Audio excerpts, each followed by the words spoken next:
Ray. What do you want to do tonight? The same thing we do every night, Pinky. Try to take over the world. All right, yo, let's get into it. Try to take over the world. Preaching freedom Try of to conscience. take over the world. And greatest chaplain in the world, Mr. Try Lance to O'Neill. take over the world.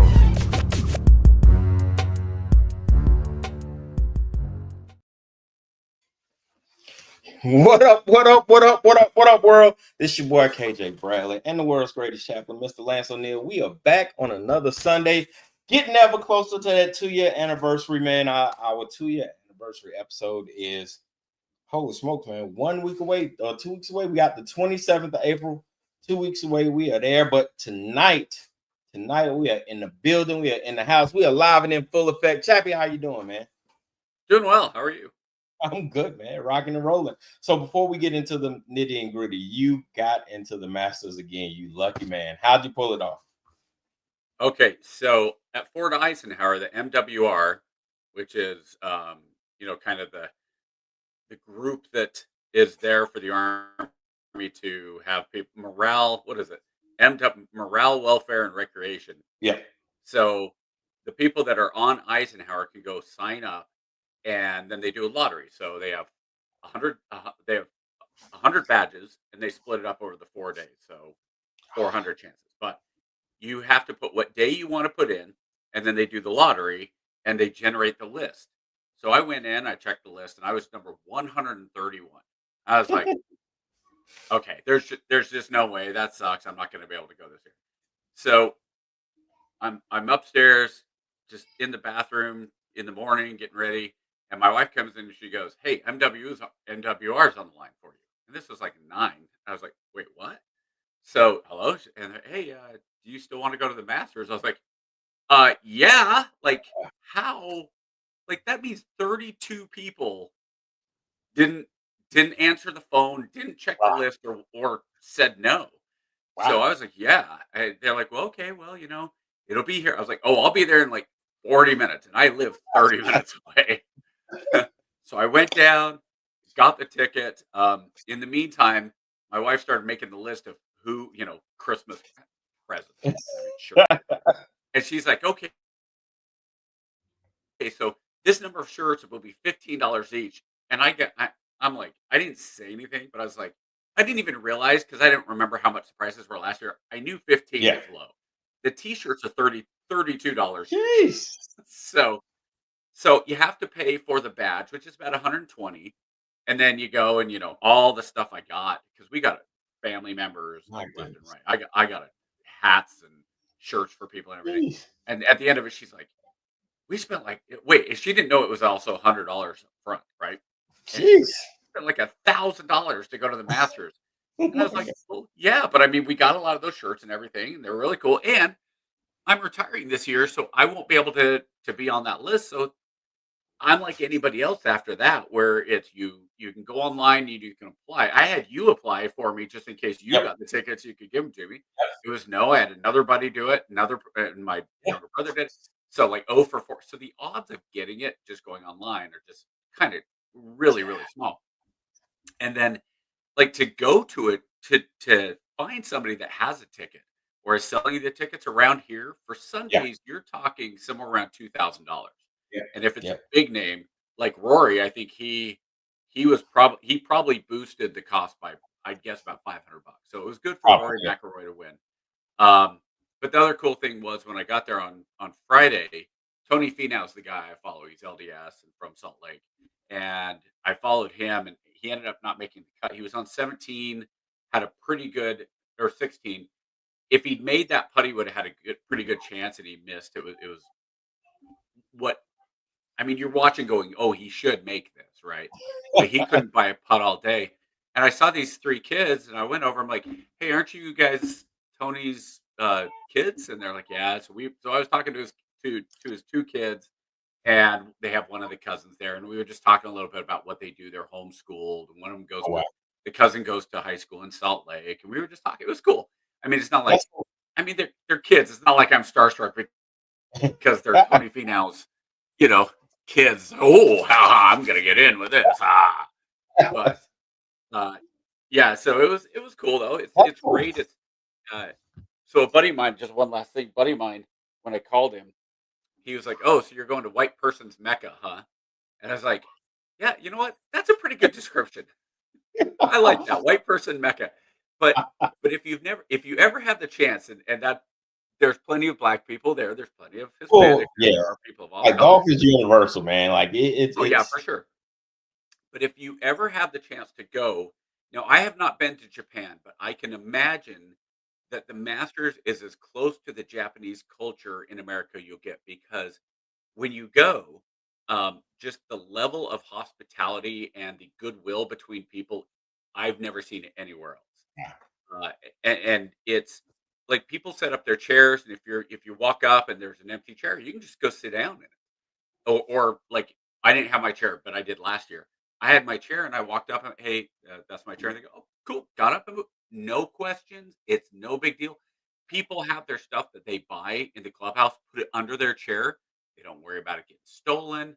It, uh, it is truly like the high. If we could take what happens at the Masters and spread that mentality out across America, that is what we want. We just want everybody to act like you're at the highest level of golf tournament in the world, and this country would just be phenomenal. It'd be kumbaya, everybody would get along. Every there wouldn't be any problems because the resolutions are just like, "Oh, hey, man, sorry, bump into oh, sorry, oh, yeah, no problem." There was, Spanish guy bumped, I was standing next to a guy and he bumped into the beer, he'd set the beer down, it fell over. There wasn't very much on it. But they go, "Oh, sorry, sorry, sorry, oh, sorry."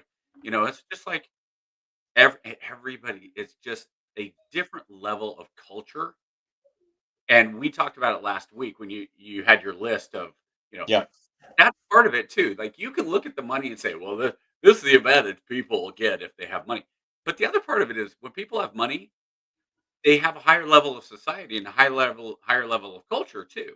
So you don't see a lot of extremely rich people going into a uh, grocery store or into a convenience store and making fools of themselves, like like you see online with the clip, everybody's favorite fail clips. So yeah, it was great though. I encourage anybody, if you ever have the chance, go online and just apply. And I mean, even if you're not there, if you have the chance, if you're in California, if you're in wherever, and you apply for the tickets and you're able to go, if you have any chance of going, you absolutely should. It truly is I'd say once in a lifetime experience, but now I've got twice.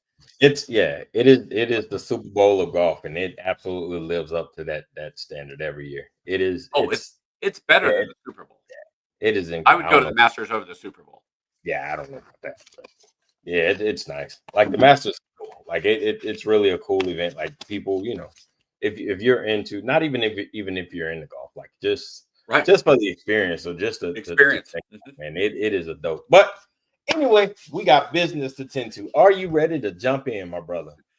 Was that too much banter? I've read that people No, don't like the banter part of any podcast. I don't think that's banter. I think we're talking that was societal. That I mean that the mattered. Masters is a pretty big event, man, and it's just like if it And was it's the not World like Series, or the Super Bowl, yeah. you know, it And is what it is. and while we're not a sports broadcast, I think we could absolutely do a two pogs cover sports podcast, and we'd be Easily, fine. We could easily do that. So easily. maybe if you guys all get enough people coming through and getting enough subscriptions where because right now we're up to a hard 2 nickels. We've made 2 nickels off of this. Just about Literally, we 9 cent, almost 9 cent last month. So we are rolling in the dough. yeah. All right. We are I we owe are you. rubbing them together. What do I owe you? Let's see. Let's see if we can jump into it this week and see what we got. I gotta minimize that and then see if we can bring up Well, my there's man. tariffs, there's China, there's All right. ballistic I missiles will let hitting you Ukraine. do illustrate. So what we got today is we got Bill Mayer, everybody's favorite liberal, going to sit down with Trump, and surprise, surprise, he enjoyed it. Then we got China spilling the tea on luxury brands, which is absolutely dominating social media right now, which is hilarious. And Yeah. then we got congressional trading, which has been an interesting conversation that's come up a time or two. And then the biggest thing we got to finish up with this week is um, POTUS in the White House with his buddies bragging about how much money they made during the dip, which is Oh, did they? I haven't seen that one. it's we'll get into it. All right, so that's Okay. what we got today. What do you want to start with? Well, I think the Bill Maher is probably the most kind of interesting one. I read the article. I didn't watch the video. I'm not necessarily. Bill Maher is Cool. one of those guys that I can watch in short bursts. So are we? I think KJ, you have the video. Yeah, I do. So Okay, go just ahead. to lead off, remember Bill Maher, I know I got a lot of slack about it last week in the comments about this, but Bill Maher is the typical white liberal that I try to warn against. He is the white liberal that will sit back and say, I'm for you, I'm on your team, and I'm on your team, and will turn around and bite your head off and not think twice about it, with his smugness. So Well, he is a and liberal. the other Hmm, yeah. Well, no, the other I thing just go ahead, go ahead, go ahead. the other thing that Bill Maher does is the same thing that Stewart, the Daily Show, Yeah, yeah. What's his name? John yeah, Stewart. Jon Stewart. They do kind of the same thing. They will Hmm. come out and they will say this policy is bad, that policy is bad, this is wrong, that's wrong, da da da da da. And then if you call them out on it, well, like especially Jon Stewart, like he's made politics toxic for an entire generation on the Daily Show for 15 years. He was toxic. And then he turns around and says, well, look how toxic everybody is. And then when he's kind of called out on it, he goes, well, why are you talking to me about politics? I'm just a comedian. And Wow, they Bill were Maher kind yeah, of, yeah, yeah, Bill Maher, it's the, oh, I was just joking defense. Like, yeah, hey, you're a piece of crap. I don't like you at all. I think what you do sucks. What do you mean it sucks? Oh no, dude, I was just joking. I was just yeah. being and It's and just a it's part of my stick. It's what I just do it for the show. Oh, really? Okay, cool. and they don't, and that's the problem is when you do it for a show, but what you do is toxic. It doesn't matter if it's a show or not. It's toxic to begin with.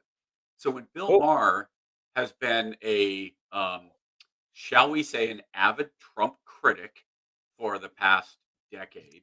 It's interesting that he went to the White House to have a dinner, and you remember it was the Morning Joe, Joe Scarborough and his Yeah, wife. They did the same thing when yeah, Trump was first inaugurated, or was he yeah. elected or inaugurated? But they went down, and everybody on the left was freaking out, like, "Oh, how do you're going to kiss the ring?" And, there's a point where Bill Maher says something like, "Look, I was maybe it's time to bury the hatchet." And you just wonder, okay, bury the hatchet until your writers write another Trump joke next week. So, but Yeah. here's the difference between Yeah. what Bill Maher publicly versus privately. All right. So let's see if I can get it shared up, queued up. So I'm telling you, man, those liberals are they are something else. All right. I am in the wrong setting. I'm so upset. Oh, I'm okay. in the wrong damn setting. All right. Well, you I you just keep doing it. yeah, here we You go. keep going. All right. Here we go. I got you. Let's go. There we go. Let's get it going. All right. Boom, boom, boom. Are we sharing? There we go. He didn't get mad. He's much more self aware than he lets on in public.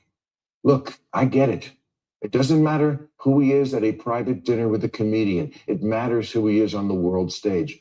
I'm just taking as a positive that this person exists because everything I've ever not liked about him was, I swear to God, absent, at least on this night with this guy.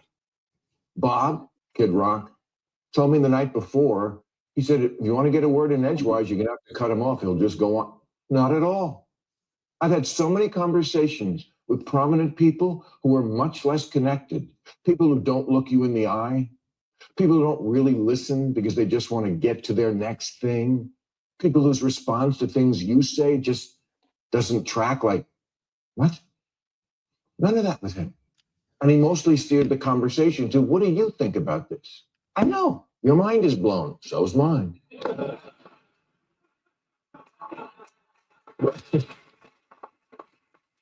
There were, there were so many moments when I hit him with a joke or contradicted something, and no problem. At dinner, he was asking me about the nuclear situation in Iran in a very genuine, hey, I think you're a smart guy. I want your opinion sort of way.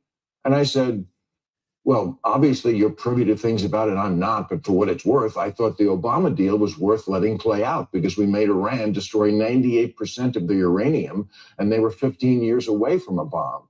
And then I said to him, but we got rid of that. You got rid of that. He didn't get mad or call me a left-wing lunatic. He took it in.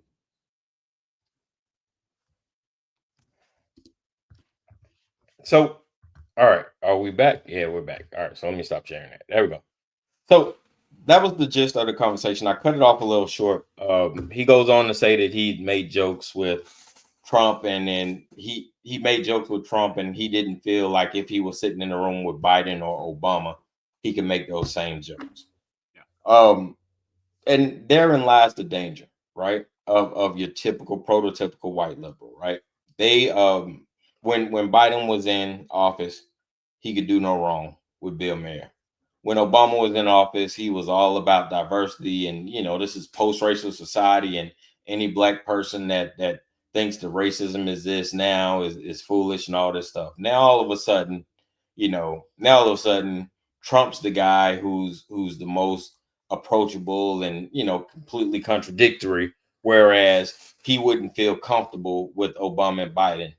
And it's just it's more liberal bullshit, right? And excuse my crassness, I tend not to get too animated over these kinds of things, but when I see stuff like this, it plays with me on an emotional level, right? It plays it's a talk, it's an attack on the intellectual side of everyone who's trying to be rational about it, right?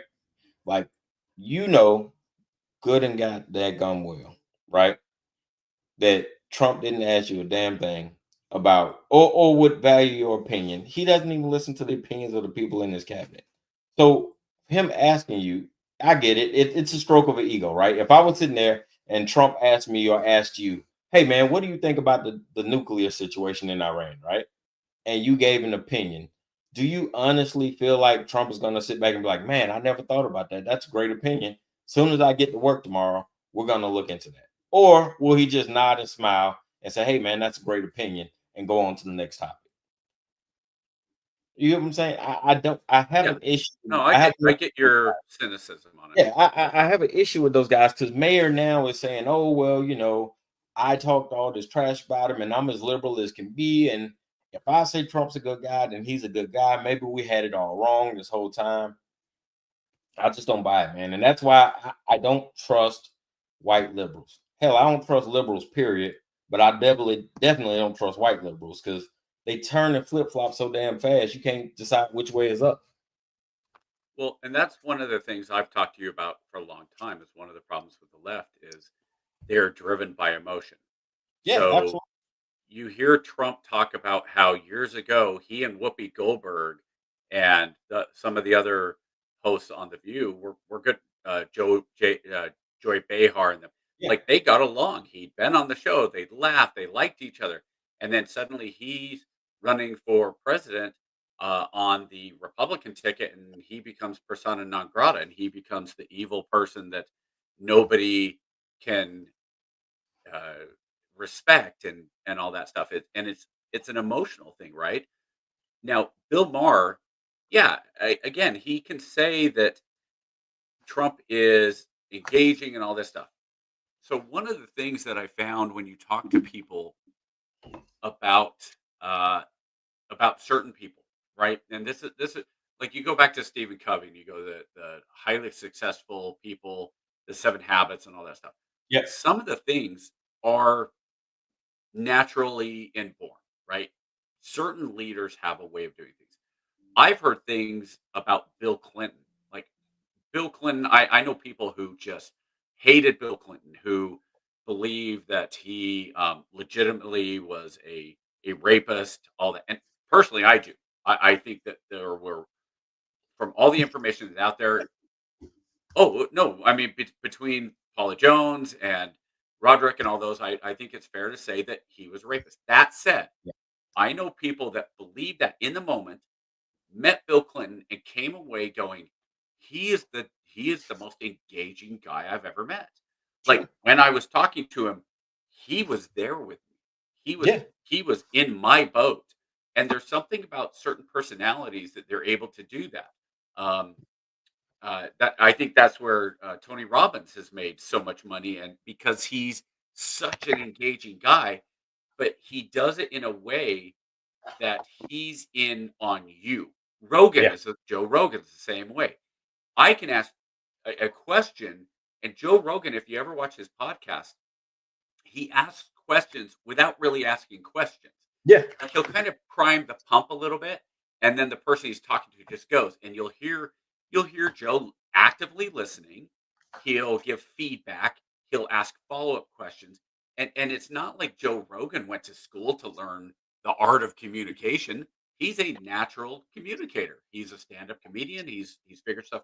So for Trump to do that, and I think the disingenuous part more than anything from R is that A, he'll be bashing Trump next week like nothing happened, like he didn't have the dinner with him. And B, for him to say that the Trump that he was with, and everything he didn't like about Trump isn't there, tells me something else. It tells me Yeah. that it's not about the person; it's about what he believes the policy should be. And if Exactly. you say, "Well, Trump is or Obama, or Biden, or Bush, or whoever," and you say, "Well, they're a horrible person because I don't agree with their politics," that's where a lot of the discourse in this country has gone. Yeah. It's not that, and it especially from the left, and I'm not saying the people on the right, Alex Jones, some of those guys, yes. But I really think for the most part, in general, and I know if Dad's listening, he's gonna say that's not true at all. But for the most part, if you disagree with somebody on the right, they'll say, I don't agree with you. Here's what my perception is. Here's what I think my understanding of the facts are.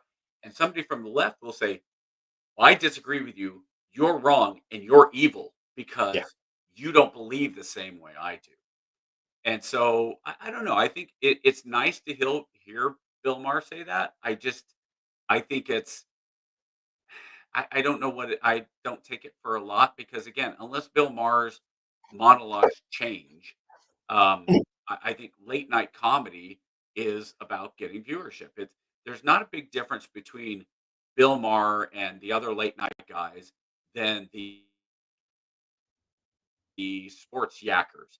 Stephen A. Yeah. Smith says the most insane things, and he's making what $10 million a year because he comes Yeah. up with like the dumbest thing. I mean, really, like what Rory McIlroy, he wins the Masters. I could see Stephen A. Smith coming out and saying, "Well, yeah, that's great that Rory won, but he's just lucky that Tiger had a hurt ankle because if Tiger at 49, Tiger's still the best player in the world, and Tiger would have won if he was healthy." If that's a lot of ifs, but he will say that. He just says things that you go, "What?" Or Yeah. there's no way that um whatever it is, it doesn't matter. The Dodgers aren't going to win the World Series because they lost yesterday 16-0. Yeah, it was one game, but he'll go off and he'll say how the Dodgers. Now, I'm making this up. He didn't say it, but you can No, I got see you. him say things like that, and that's kind of how Mara and these comedians, these late night guys are. None of them are there to, and rightfully so. They're there to entertain. I just don't find them very entertaining. But I don't. I mean, who is it on Fox News? Gutfeld. I think he's got the highest rated evening show. He beats all of them. What's I his don't name? watch that. Rightfully so. They're there to entertain. Hold on. Oh, there's some feedback. Yeah. Um, Right but here. I mean, who is it on Fox News? Gutfeld. I think he's got. Well, whoever that guy is sounds really smart. Evening show. He beats all of them. What's I his don't name? watch that. Rightfully so. They're there to entertain. Hold on. Oh, there's some feedback. Hold on. Oh, I'm holding on. Yeah. Right But here. I mean, who is it on? Gotta find out where that echo's coming from. Well, whoever that guy is sounds really smart. Late night guys are. None of them are there to. And right. They're there to entertain. I got an open window. But All right. So weird situation. All right. So all of our live streams just started That was fun. playing Yeah, at the same time. So our YouTube stream and our Facebook stream all were playing on this one feed, on the same feed as our live feed. So you just kind of heard our echo chamber from YouTube and Facebook come back. All right, sorry about that, man. I got it fixed. There was a little bit of a technical glitch, but we are back in I tell you, business. that guy's voice though. I really like that guy's voice. We should have him on sometime. I know, right? Well, if we can stop getting cursed out on TikTok, that'd be great, Oh my man. gosh. I love it. All right, so yeah, man. I think Bill Maher. I'm good with Bill Maher. I want to get into the fun stuff, man. That dude, I'm glad you showed me that video because that just further, cements my theory about white liberals, man. I cannot trust them. I will trust a person who will tell me how they feel and where they stand, and I will be appreciative of it, whether it's for me or against me. I can appreciate that. But what I cannot stand is a joker who will smile in my face, pat me on the back, and then as soon as I turn around, use that same other hand to stab me in my back. And I Do just you think black liberals do the same thing though? absolutely, Okay. absolutely. So it's just like, and I agree. Like I watched some of the video or the clips from MSNBC, and you have some of these. Who's the guy with the big afro? Ellie Ely, something like that. Yeah. Anyway, So I mean, Ely, he's just yeah. Go ahead. I like Ely because he put in the work, right? So he put in the work and he has the knowledge base, as opposed to a guy like Bill Mayer. Bill Mayer ain't researched shit a day in his life. Everything he spits out is something that some intern in the writer's room has put together, some smoke in the writer's room has put together, and he goes out and spits it out. Where you got a guy like Ely, Ely's written what, I want to say 12 books by now. I think it's somewhere around there, 10, 12 books. He's got 2 decades of research in academia. He's still a sitting professor. So I'm more willing to take what he says at face level over a guy like Mayer any day, right? Because at the end of the day, resumes matter, right? I mean, we're in the world of meritocracy, right? So if we were to stack resumes, Ely Well, would sure. Ely's resume would crush Mayer's any day and twice on So Sunday. So so what if it's a white liberal that has a better resume than is it Ely? Is that how you say his name? I believe it is pronounced Ely. I know who you're talking about. Yeah. So Yeah, I'm just curious, but because but again, it comes down to yeah, but it's a not. lot of perception, right? Yeah, it's not a white or black thing. It's a credibility thing, right? Like, you know, what I found is the more research, the more research a person does, or the more knowledge a person does looking into an issue, they tend to have, a better view, right? They don't flip flop, right? So, like, even on the conservative side, like you got guys like, I'll give you an example, Shapiro, right? What's his name? Ben Shapiro, Then Yamaka dude who likes to spit out all this crazy stuff. Ben As Shapiro. asinine as he is consistent with being wrong based off of the research that he's searched, right? So I may not agree with him, but I can appreciate his approach. You know what I'm saying? No matter how flawed it is, because it's from one side, right? Or he's become a master at presenting it in a way to where it benefits his Well, theory of or course. his rationale, right? And that comes with knowing your subject. That comes with knowing your subject matter, right? The more you know it, the more you can manipulate the facts to benefit your story, and that works on both sides, liberal and conservative. So, yeah, man. But you get a guy like Mayer who will come out and he'll champion. Like I told you, like the guys that did the picnic. Everybody that was at the picnic. I mean, excuse me, the protest last week. Now I call them picnics because hell, all they did was go out there and celebrate and it reminded me of the 1960s era, right? Where you would get these hippies to get out and they'll do these music festivals to change the world and feed the hungry and all this other stuff, right? And they'll party and do drugs and listen to music for an entire weekend. Meanwhile, the entire city's homeless population is getting worse, and nobody passed out a sandwich the entire weekend. You know what I'm saying? The problem's right there. You can put action to it right there, But it's more important that people see that we're protesting. It's more important that people know that we're out here instead of attacking and addressing the real issue, right? And I that's saw something like that. Yeah, I saw something like that a couple years ago. A group of conservatives went into Baltimore to help clean up a neighborhood. Like they got trucks and they were raking and scooping and they were actually doing work. And the mayor or the councilman or whatever came out and was like, "How dare they come into our neighborhood? How dare they do this to put on a show?" And these guys are like, "We're just here to help. We don't. yeah. We didn't invite Didn't the bring a news." single camera. Yeah, didn't bring a single camera or a cell phone. They literally were going to put in the work. But again, Yeah, that's the fallacy in all of it, right? People would rather, and that's I think on a more macro level, that's the problem with government, right? That's why we got all these yahoos in Congress. It's more fun to talk about a problem because if we fix the problem, then I have nothing else to argue about. yeah, It's my own job security if I talk about it but not do nothing about it, right? And you'll see that in both chambers of Congress, both sides of the aisle. You got a bunch of people who love to be in front of the camera talking about the issue instead of actually being in the chamber working on the compromise to fix the damn issue.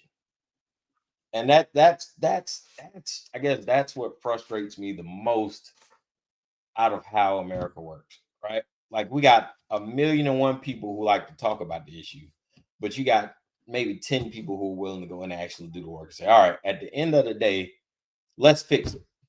And yeah. they're like, fix it? What the hell are you talking about? We didn't come here to work. We're not here to work. We're here to put on a show and get paid, which by the way leads into a great segment if you're ready, unless you got something else to talk about. Well, I know what you're going to go with, and I'm fine with that. But that's where I look at it and I say it's a problem on two fronts. One, if you or I wanted to run for Congress, we've said this several times. We don't have the money. We don't have the backing. If somebody came out and said, "Hey, Chaplain, I'm going to back. You're retiring. There's an open seat. I want you to run." So now, A, do I go run? And B, am I beholden to that backer who says, "I want you to run because I've got some certain things that I want to push"? Now, if I believe in those things, okay, fine. But the other part of that is, and this is, I believe, one of the very first things we talked about on the first episode. And we've talked about this a lot of times. The federal government, all the way down, and then you get to the state. And the higher you get in the federal government, the less they want to fix anything because if you fix it, you lose power. Like what if you get everything in this country, if you get all the laws where they are clear, everybody understands them, they're fair to everybody. And if they break the law, then this is exactly what will happen, blah, blah, blah. But if you were able to go in and have a criminal code that the federal level and say, here are the rules, and everybody says, okay, we know the rules. We don't need to keep changing the rules. You wouldn't need the Senate. You Yep. wouldn't need the House. Um, if you had a balanced budget amendment and said it has to be a balanced budget and you have to do it, you and I have talked about this. All you got to Yep. do is put something that says if you don't have a balanced budget amendment on time, you are disqualified from holding office and never being elected again. Yep. We A both budget, know a there'd be comfort a rule. balanced budget, Absolutely. but they don't. And so it goes into what we're about to talk about and why I've said for a long time, and I'm not the only one, the 28th Amendment should be that Congress shall pass no law from which they are exempt that the public has to follow, whatever the wording is. You have people right now, because we're going into the trading, right? Yeah. You have people that are in that have been doing, and this is a long time. This isn't a Republican or a Democrat side thing. This is a if you or I did this, I've got a buddy who is the CEO of a bio company, right? And if I called him up and said, "Hey, can you give me a heads up? Just shoot me a text with a smiley face if you have something that's coming in the pipeline. And if you don't right now, if you Yep. could just send me a smiley face at some point, so just send me other icons, but when you have something ready to go, send me a smiley face, right?" And then I went and Yep. invested. I would be I would be charged with insider trading. He would be charged with insider trading. Um, Martha Stewart, who did less than that, went to jail for insider Yep. trading. But you have Congress people who are in these meetings where they are discussing very specific things like what pharmaceutical companies are going to be able to produce the COVID Literally, vaccine. literally making trades from their phone while they're in the meeting. Yeah. And so, and I don't, and again, I don't care if that's, I think it was Marjorie Taylor Greene that was kind of busted for doing it, right? You But, know what? but it goes Yeah, go ahead.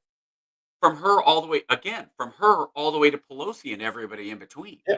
Um, you know, there's just, there's no way that it's fair for the American people to be charged with some of the things that these laws are, and then Congress should go, yeah, but we're in Congress. We're in Congress. We just and if well, then what do you do? Well, if you get elected to Congress, you put in a blind trust, period, and you can't Yeah. make any trades for the time you're in office. Pretty simple. Well, if you do that, then what's the purpose of serving? I didn't come here to serve the people. I came here to get rich. Makes it If I money. can't Yeah. if I can't get How- paid, then what's the point of being here? You know what though? You bring up an interesting point with Marjorie. For as aloof as she is, God bless her soul.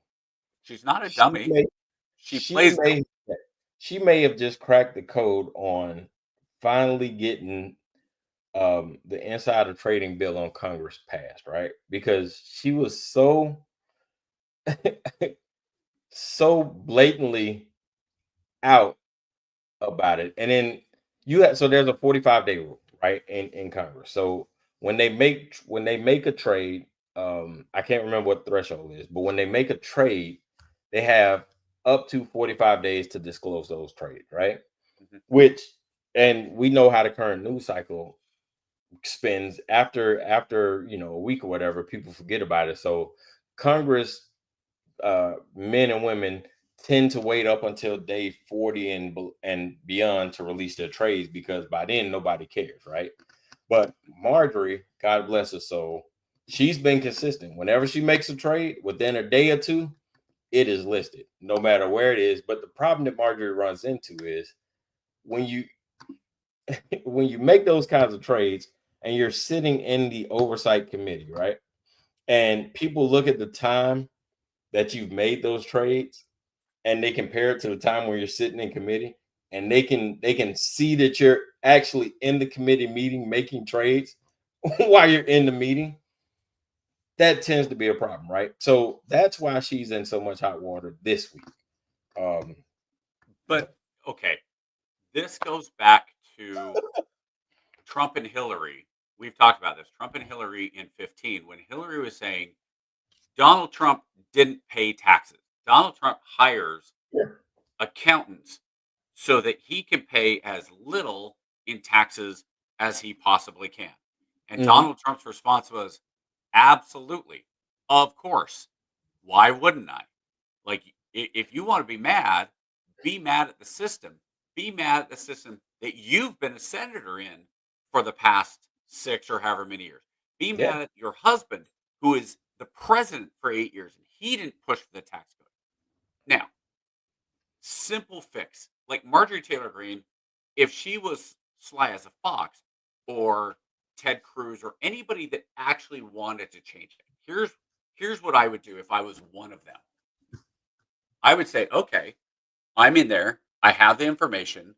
I just made $100,000 on these trades, whatever the number is, right? I invested $10,000 and I made $100,000 in a matter of 4 hours. What I would do is I would turn around and say, hey, look at what I did. I traded this. I had the information. You guys didn't. I did. So what I did is I took 10,000. Now in taxes, I've got to pay. So I took that little bit out for the IRS. So I've taken what I've actually made, 85,000 net, and I've donated it to the soup kitchen and wherever, right? So I've donated that money because I want to make the point that anybody that's in Congress can do this, and they right. can manipulate the system. And I'm showing you how they manipulate the system. So that's what I've done. And with that $85,000 donation, I've also have this bill to make that illegal for all members of Congress. And until this bill passes, I'm going to continue to do this, and I'm going to continue to donate money to causes. And you know what I mean? Like I And could see no, somebody and that's why you'll 40 never. that's 40 chess. That's why you'll No, never because remember. yeah, because the average person would rather have that $85,000 payout than actually do the right thing and represent the American people. Let's watch. Let's see. Just hours before the president announced his 90-day tariff pause, he posted this on Truth Social saying, "This is a great time to buy." And he signed his initials, DJT. His initials, DJT. Now, his official announcement later sparked a market surge. But one of the president's top political rivals, the Democratic Senator Adam Schiff of California, is now demanding an investigation. The question is, who knew what the president was going to do? And did people around the president trade stock knowing the incredible gyration the market was about to go through? All right, now as it relates to congressional stock trading, that has been the center of debate for years. At least half a dozen bills have been introduced to ban or restrict members of Congress from playing in the market, buying, selling stocks, really. But nothing has become law. Right now, legislators are governed by the Stock Act of 2012 that requires members of Congress to report That's what I any was talking trades about. worth more than $1,000 within 45 days. Only one congressperson has reported trades since President Trump's tariff announcement on April 2nd, 8 days ago. That is the Georgia Republican, Congresswoman Marjorie Taylor Greene. She has been disclosing trades basically within 2 to 3 days, despite the 45-day period allowing to report trading. Now, in terms of total trading volume, the Congresswoman came in at just over $1 million, putting her well behind the New Jersey Democrat, Josh Gottheimer, who led the way. And according to stock tracker Quiver Quantitative, his trades have totaled some $75 million in 2024. Sheesh. By the way, Democrat Nancy Pelosi was second, just shy of 40 million. Now, from required public filings, Marjorie Taylor Greene made 19 trades in the 2 days after April 2nd. All were purchases between $1,000 and $15,000. The Congresswoman purchasing stock in major tech companies like Amazon, Dell, and Apple. She also invested in Lululemon, UPS, FedEx. Stocks that have gained the most for Greene include Restoration Hardware, Lam Research, and Dell. Stocks that have declined include Nike and Lululemon. Well, no, that was interesting because I'd be curious. They didn't say what her overall plus or negative was because for what the three best looked very similar to the three negative: plus 13, plus 10, plus 8, and negative was minus 10, minus 12, minus 6. So Yeah. A, is she really taking advantage of insider information, or B, is she just not very good with the insider Well, information to make money? it went on to say that her net worth has, since she's been in Congress, she came in at about $700,000 for net worth, and now she's pushing close to 28 mil. So she's doing all right. She's well behind the pace of Pelosi, though. She's got a lot of. Sure. She's not doing right. So part of the problem with that, though, is, and I'm not saying that's inaccurate. I don't know what her numbers are, but I know the same thing got reported for AOC. Like she came in and she had all the student debt and she was broke and she got elected in, and now she's worth $25 million. And she pushed back and said, "I'm not worth $25 million. That's crazy, right?" So that's the other side. Like I don't know what the numbers actually are, but it doesn't really matter. What matters is you have the opportunity to use insider information. If you're in those, like, I think the window should almost be opposite. Like, the 45-day rule should be that Congress cannot buy or sell any stocks in which it's been discussed in committee, any bill, anything for Yep. 45 days after. So if Yep. she's in there, any congressperson, a Congresswoman X is sitting in there and they're talking about the importing of champagne from France, right? And there's going to be a new tariff. Well, okay, cool. So what are you going to do? Are you going to short it and say, "Hey, I think that's going to make it really expensive, so I need to sell my stock in French Champagne Limited," or am I going to have the money? Hey, I should buy because that's going to make more scarce money. It should be the opposite. Now it should be I have to wait 45 days before I can do it. But we've seen what they say, half a dozen bills. It's the same thing as people who say, "Oh yeah, there should be term limits," but then when there's a term limit introduced, I think Ted Cruz has introduced a term limit bill every year since he's been in Congress, No, and people. it wouldn't be Ted Cruz, that joke, because he's one of the biggest Oh no, no, grifters. oh no, absolutely. Ted Cruz has pushed for term limits. You can go check. I've I am seen that. definitely gonna look at that. All right, so Yeah. I'm gonna go look at that. Hold on, here we go. We got a couple more, so let's get to it. Sure. All right. So this is a continuation of what we were talking about, but now it just puts into I guess better clarification of how well Congress is doing compared to the private sector. Oh my goodness, jeez. Absolutely crazy. I'm It's sure it's funny. a little bit better. It's funny, just a tad bit. Look at how many members of Congress outperformed him, and not by 5%, not by 6 or 7 or 10, by 40, 50, 60, 70, up to 149% annual returns. Wow, who's that at the top? He's been doing this for 60 years. He's never had 100. That's David Rouser on top. Then you got Debbie Schultz, Roger Williams, Morgan McGarvey, Larry Buxton, Pete Sessions, Susan Collins, David Kustoff, Nancy Pelosi. So the color scheme talks about what party they are.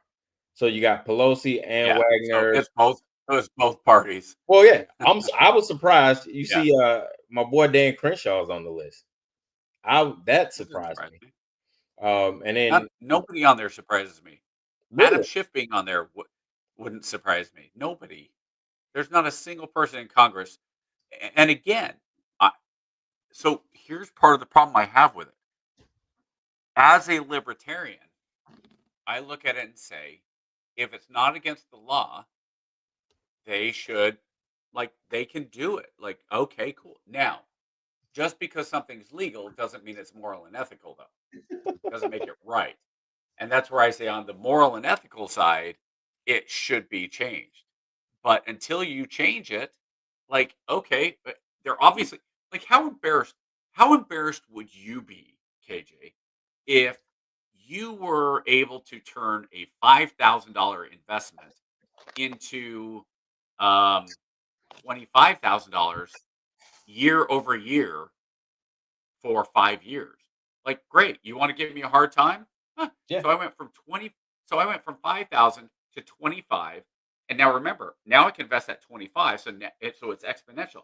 So that 25 now is 125 in year 2. Let's see.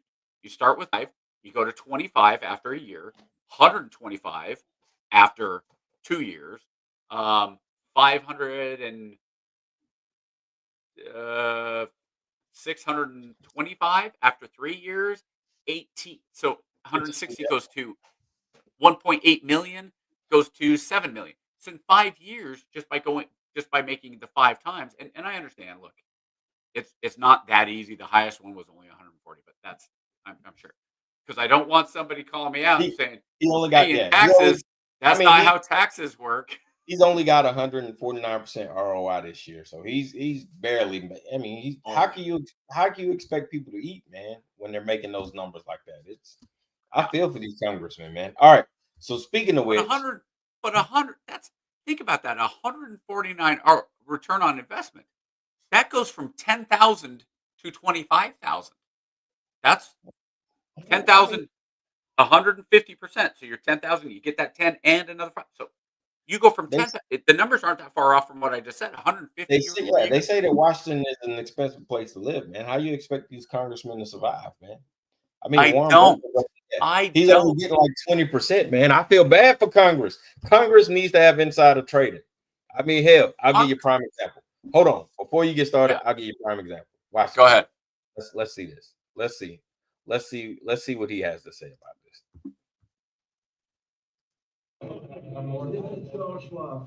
It's not just a company, it's actually an individual. And he made today, and he made 900 million.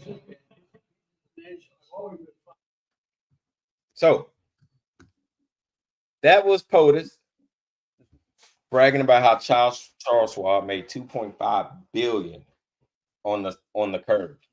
And then another executive made 900 million on the curve in the White House. In the White House. So that kind of lends into the whole conversation of insider trading, right? And I'll give you so much so that Congress is now saying, okay, we need to ask, was this done by design? Because Right. you know, They think it's they think it's well, they think Trump is specifically tanking the stock market to readjust the 10-year bond rate. It's a little bit manipulate. of tin hat stuff. Yeah. Well, I'm It glad you can be brought that seen up. that way. Well, I'm glad you brought that up because Yeah. I want you to listen to the comments from the so Congress called Trump's primary trade advisor to a hearing to explain what's going on. And I want you to listen to his response. Before Yeah. you do that, I just want to make one point about the clip you just said, though. Okay. So Charles Schwab and that other investor, right? We need to know, because when you say somebody like, because you see it in the New York Times, you see it on Drudge, right? Mhm. Elon lost $40 billion in the last month. He lost 40 because of stock, right? Yeah. Well, but the month before that, before that, he was up 60 billion over the Yeah. last two months. So him Which makes saying, sense. But that was between right, the 2 days of that was the 2 right, days between the but curve, right? Charles So that's Schwab, but we don't know what Charles Schwab. See, here's the thing. Let's say Charles Schwab, as a fund manager, Charles Schwab is a major fund man. They have major funds. sure, It's like the Guggenheim Group that owns the Dodgers, right? I sure, think they control like some. I mean, it's some ridiculous amount of money, right? But if sure. they come in and the Guggenheim Group is coming in, the head of the Guggenheim Group, and Trump is over these other people, he says, "Hey, it's not their name, obviously. Hey, Guggenheim, how much did you made 2.5 billion yesterday on this, right?" And he's like, "Yeah." And he's not going to follow up and say, "Hey, before that, how much when it went down, how much did you lose?" And he's going, "Well, yeah, I mean, I lost 3 billion since Friday, but hey, you're right, I got 2.5 yesterday." So there's context kind of matters, and I'm not That's justifying anybody. yeah, But here's the other thing. This is one of the really interesting things that I don't think people really understand. yeah. The way the financial markets are, they deal with things with algorithms, and their algorithms are based on, like, to the point where it's nanoseconds. If Wait. you Before you get to that, Yeah, hold on, because yeah, you're about to go way off course. Hold on. I'm glad you brought that up. Hold tight, because I want you to hear it out of his okay, own mouth. okay. Is this market manipulation? No, Why not? If it was a plan, if it was always the plan, how is this not market manipulation? it's not market manipulation, sir. Well, then what is it? Because it sure is not a strategy. We're trying to reset the global trade system. You're It's offshored, offshored all of our and factories. what has that done? Offshored all of How our have you factories. done? How have you achieved any of that? But to enact enormous harm on the American people, which was our concern from the very beginning. Tariffs are a tool. It can be used in the appropriate way to protect U.S. jobs and small businesses. But that's not what this does. So I know it was a small clipper from the hearing, but Mhm. that part I thought stuck out. And the reason why I thought it stuck out is because here you have the top trade advisor literally telling you, no, no, we're not market manipulating. We're not What's doing his that. But what we what's his position? Like, who is that? I don't know who he is. What's his I, position? I had his title written down. I got to go back and look it up. I don't have it in Okay. my notes. But And I'm not trying to get technical. I no, don't no, know who you're that good. is, so I don't know what. And because context, again, I have a hard time with any clip because it's context, so I don't know what was going on. But go ahead. Yeah, but so he's I can't remember his name, but he's the top trade advisor for the administration. Mhm. So they called him in after all the tariffs on, tariff off thing. They called him in and was like, hey, what is going on? Because from the outside looking in, we got a lot of congressmen making money. We got a lot of corporations making money, but the American People's 401ks are tanking. Like this looks like market manipulation. This looks illegal. And he's like, oh no, it's not illegal. But then he turns around and says, well, did you guys plan it?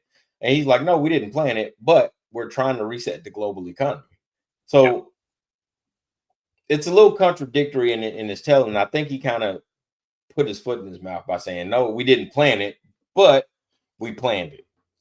And then, So before you go, yeah, you're gonna say, oh, well, yeah, that just, in isolation, that doesn't make much sense, right? And no, like I've been that's like not what I've I was been going to saying say. since, yeah, well, I'm saying, like I've been saying since this administration has taken hold, it's just another piece of the puzzle, which makes a really big pie that says, hey man, this is getting real messed up really quick.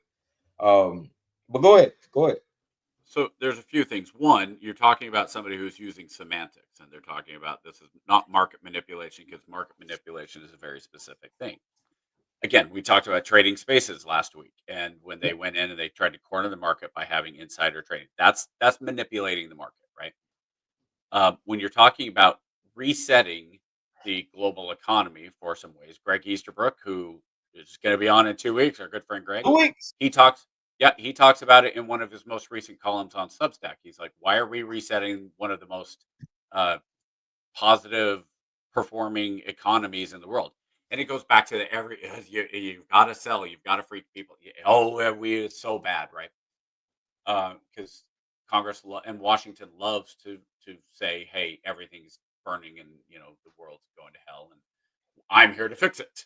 I'm here to fix it." So, but as far as what he's doing, um, and I understand your point. Like the 401k people, they're losing money, all that.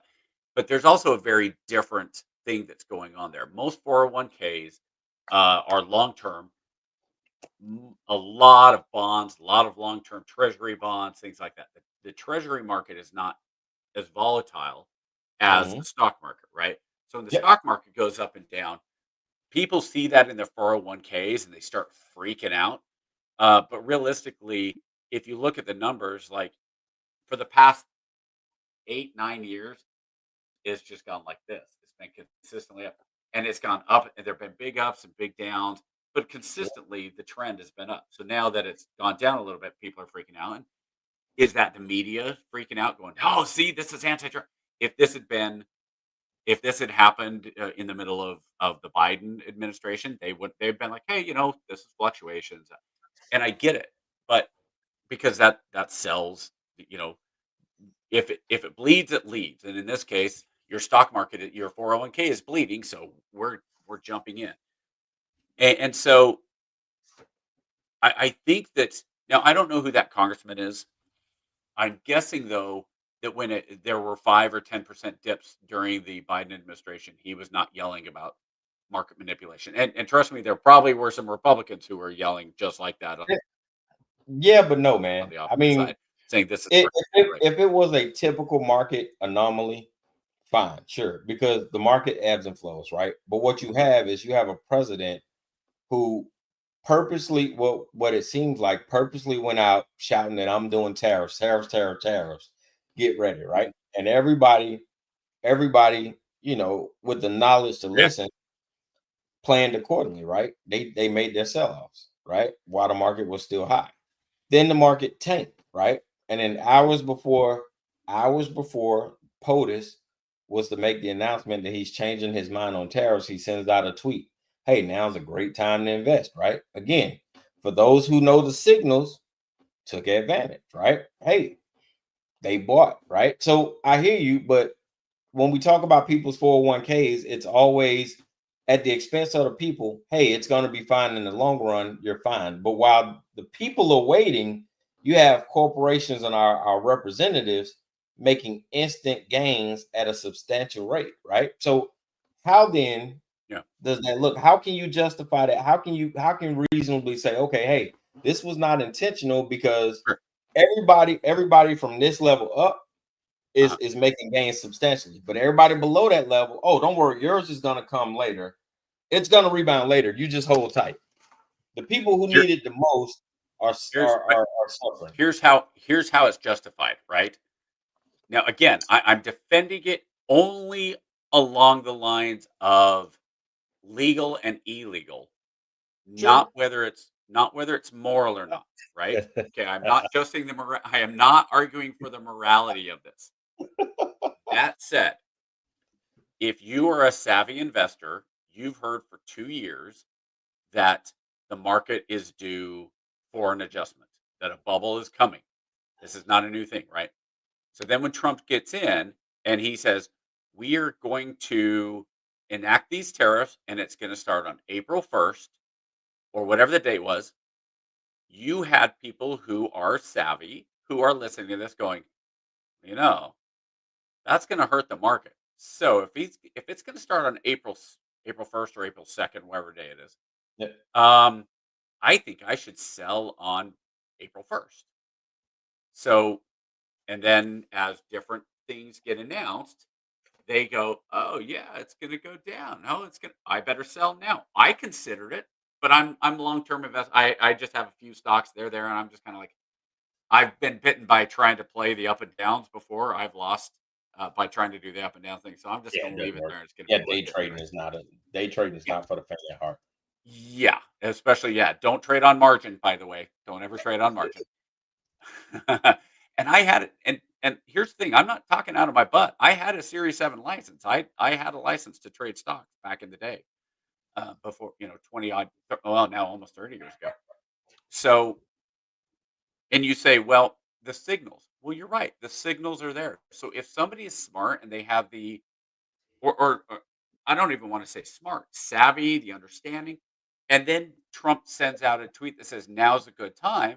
Well, he's saying, look, here's the dip.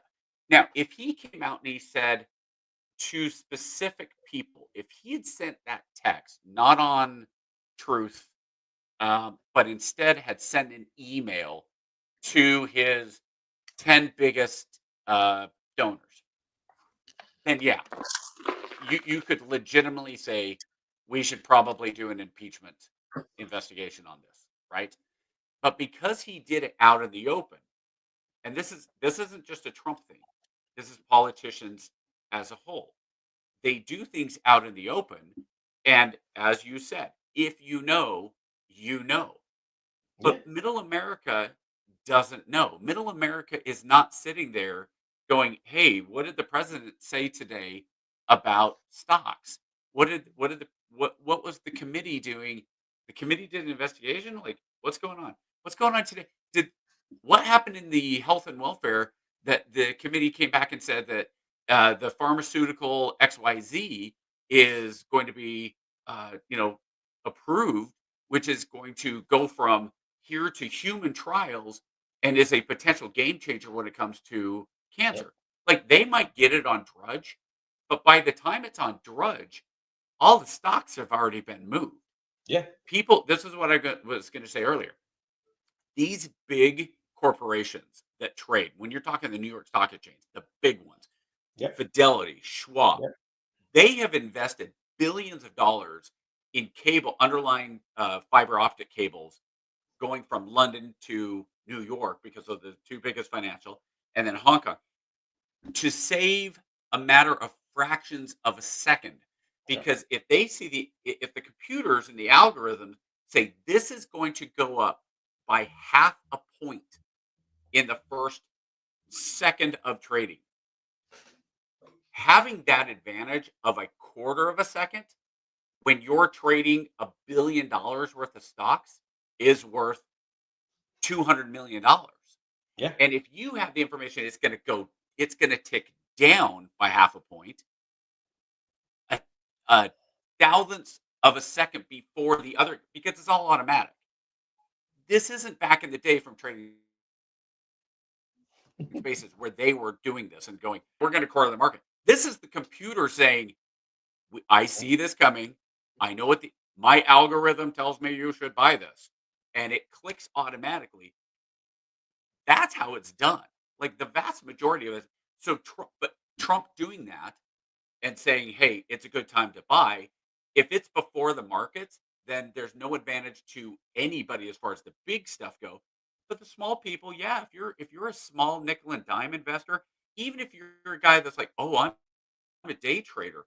And so, wow, I saw that Trump said it's a good time to buy. Yeah, okay, I'm ready to go. I'm going to invest in, I've seen this stock that went down 15% over last Wednesday, Thursday, and Friday. So I'm ready to go. I'm ready to click.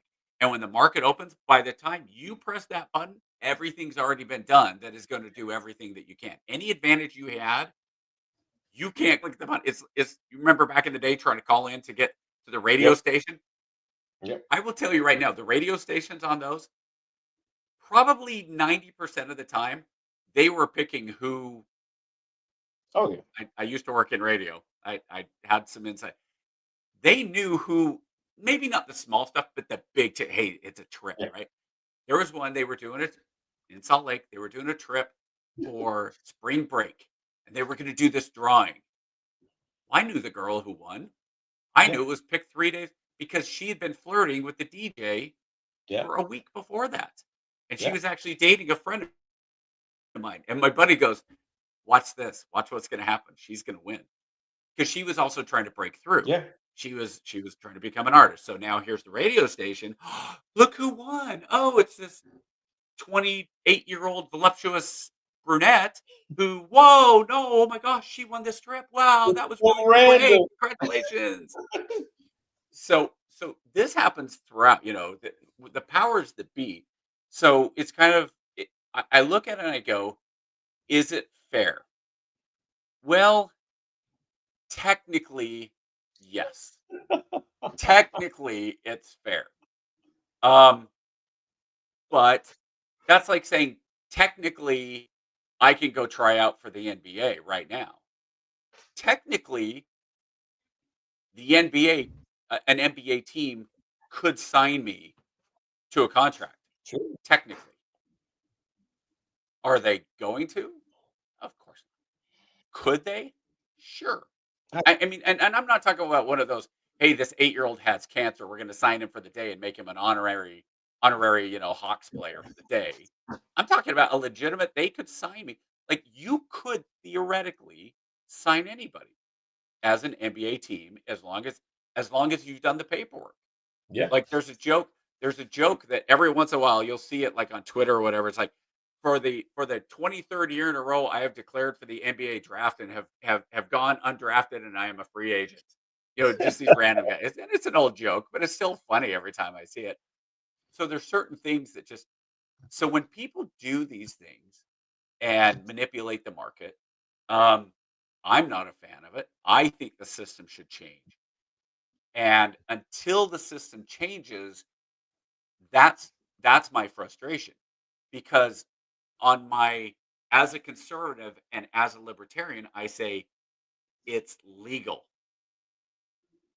As somebody who also has an emotional base and is a Christian at heart and says, hey, manipulating the system, whether legal or not, is morally wrong. So I'm kind of stuck either way. So I go, look, this is stupid. Like this is stupid, and it doesn't. I wonder, like the guy who yelled in that clip, the representative who was yelling at him, this is manipulation. I really am curious what his stocks are. Now, here's the other side of the coin, and I will readily admit this. The other side of the coin is this: when Joe Biden was getting ready to run in 20, I believe it was as Obama's vice president. It might have even been 2016, and he decided not to run or something. But they were doing Joe Biden's financials after it was some point after he became VP, and he hadn't done his book deal. And it said his net worth was because the net worth they always say it's between this and this. Yep. And his net worth was between like $300,000 and $500,000. Mm-hmm. And part of me went, what's wrong with you? You've been in Congress for 40 years. And you're still only worth $300,000 to $500,000. Yeah, I'm sure that's just what he reported, man. It's well, no, but part of that is you get in more trouble. Like realistically, you get in more trouble for like Marjorie Taylor Greene. Think about it like this: Marjorie Taylor Greene would get in more trouble for misreporting what she made than she ever will for making it. Yeah. Like if at the end of the year, Marjorie Taylor Greene is up $5 million, people go, oh man, she made $5 million. Oh, gosh dang it, the system's not fair. But if she only reported that she made $475,000 or instead of about 5 million, 4.5 million. Now there's going to be a congressional inquest, and now there's going to be potential censure, and now there's going to be all these things that that come into play. She can lose her seat on leadership. She can lose the prestige, whatever prestige. Is she even in Congress? Is she in Congress anymore? Yeah, Does she she's have in a job Congress. in? She I thought she had a yeah. job in the White House now. No, she's in Congress. She's a part of Interesting. she's a part of the trades committee. Oh, okay. So she's on the committee that talks about the legality of trades, and she's making trades, sitting there listening to the information. Yes. I got to tell you, That's why she's in trouble. for what? Again, that's the problem. So The cojones are incredible to do that. I got it. You gotta give her props for just in terms of sheer audacity. I mean, it's just the She's not. fact that it's the fact that she just does not care. Like, this is who I am, this is what I do. And If it's legal, yeah. But so my biggest thing is not that they can do it. My biggest thing with POTUS again is he is a walking contradiction, right? The whole drain the swamp thing, the whole drain the swamp moniker. I'm gonna go in and I'm taking advantage of the tax code and I'm gonna show you how to do it, and we're finally gonna put a stop to it because we're gonna drain the swamp. And at every turn, not only is he not draining the swamp, it seems like he's trying to build riverboats in the swamp. Mm, And I'm it like, depends. Well, it depends on what your definition of draining the swamp is, though. well, Like, I agree with you. what was I the agree with definition? you that What was the overarching because the definition shouldn't change based off of how he's performing. When he went well, in there, he said, "Hey, there's a lot of corruption. okay, There's a lot of things yeah, that are legal yeah, yeah, that yeah. shouldn't be legal. There's a lot of bureaucracy. I'm going in there because remember the whole thing was first, hey, release your taxes, and I can't Sure. because I'm under audit for like 6 years. And then he Yeah. went in and said, oh well, what? No, what was the thing with? They asked him something. I can't remember what it was. Asked him something about financial. Oh yeah, when Hillary was on him about the taxes, right? Mhm. About taking advantage of the taxes, and he was like, "Well, you knew about it. Why didn't you stop Oh it?" yeah, Right? sure. So, which is fine, but this is the second opportunity to stop it, and not only has he not stopped it, he seemed to become more efficient at manipulating it. You know what I'm saying? So it's Well, it's kind of but that's where I say when you talk about draining the swamp, I will tell you right now, there are a lot of people who are very happy with what he's done because they look at draining the sure. swamp. Here's why. When you talk about you've gone from whatever the federal employee, 100% of federal employees, and you've cut that from 100% of federal employees to 90% federal employees. Cutting that 10%, there are a lot of people who look at that and go, that's exactly what I wanted. Like, I cannot tell you how many people on Twitter that you see stuff. It's like 100,000 people have lost their federal jobs, and their response is, "It should be all of them." Like, I voted for all of them, and so Sure. draining the swamp now. And the other side of it is though, and this is where you and I agree, and our buddy AJ agrees. Like the problem is the wrong people are getting targeted, and part of the problem with that is the system. So if you have 100,000 employees and you say we want to cut 10% immediately, and then another 10% through what's the word when they just retire? Gosh dang it! I hate getting old because I forget words. It's not attribution. It's something else. So okay, so we're gonna over the next 4 years, because how many people retire? We're just gonna let them retire, and we're not gonna hire new people. But on Attrition. top of it, we're all attrition. There you go. So we're gonna just let that 10% go through natural attrition. We're just not gonna rehire. Okay, cool. But now we're also gonna take another 10% because we need to reduce now. And the problem is the way the system works. It's first in, first out. So if Mhm. you're one of the young guys who you got hired 2 years ago because you were gung ho, you're fresh out of college, you've just completed a tour in the military, you are somebody that's there. I want to make a change. I want to fix Washington. The bureaucracy is horrible. You just got fired instead of that crusty old 15-year-old veteran who knows all the ways to manipulate the system. And it's almost like anything. You could look at teachers. the teachers unions are there, and you say, well, if we want to fix the teachers, do you really want to get rid of that 15-year veteran who just hates being there and is mean to the kids and is really like, I'm just here because I've already done my I'm tenured basically.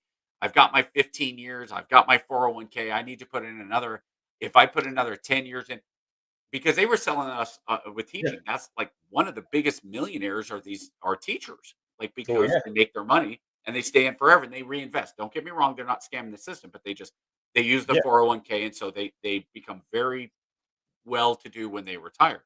Yeah. Um, and it's a really good career to do that. So, but at the same time, who do I want teaching my kid? If I could choose who's teaching my kid, I want somebody who's been there for 2 to 3 years. They've got the 1 year that get your feet wet out of the second year, they're still energetic. They're still third year. I can change these kids. Yep. I remember those. You remember those. It was like Mrs. Peterson has been teaching English here at Wasatch Junior High for 20 years and nobody likes her. She's mean. She goes through the book like disdains all the students. Just a person. Now, I understand as an adult, it's very different, but that was the perception as a kid. But then you had these younger people that came in, and you're like, oh, I really like this teacher. I like Mr. So and so. He's a Yeah. good guy. He tries or she tries. And I go through that with my kids right now. Like, oh, these teachers. And don't get me wrong, I think to a degree, every teacher, no matter how long they've been there, still wants to teach to a degree. And a lot of them get frustrated with the system. But when you're talking about draining the swamp, you're talking about resetting. It's tough because you do have the ingrained bureaucracy. You have those people, like to me, and this will not be positive. A lot of people who are ex-military will not like this statement. I think every contractor that is hired for the Department of Defense for a military job that can be done by a soldier should be fired. And we've got a good family friend that lives right here, is in our ward. He is a contractor. It would affect him. And yes, I know that would suck for him and his family because he's a former military and now he's got a job as a contractor. That said, his job can be done by a soldier and it should be, in my opinion. Okay. So now he's not going to get fired. So he's not going to know about that stuff. But to me, like realistically, that's how it should be.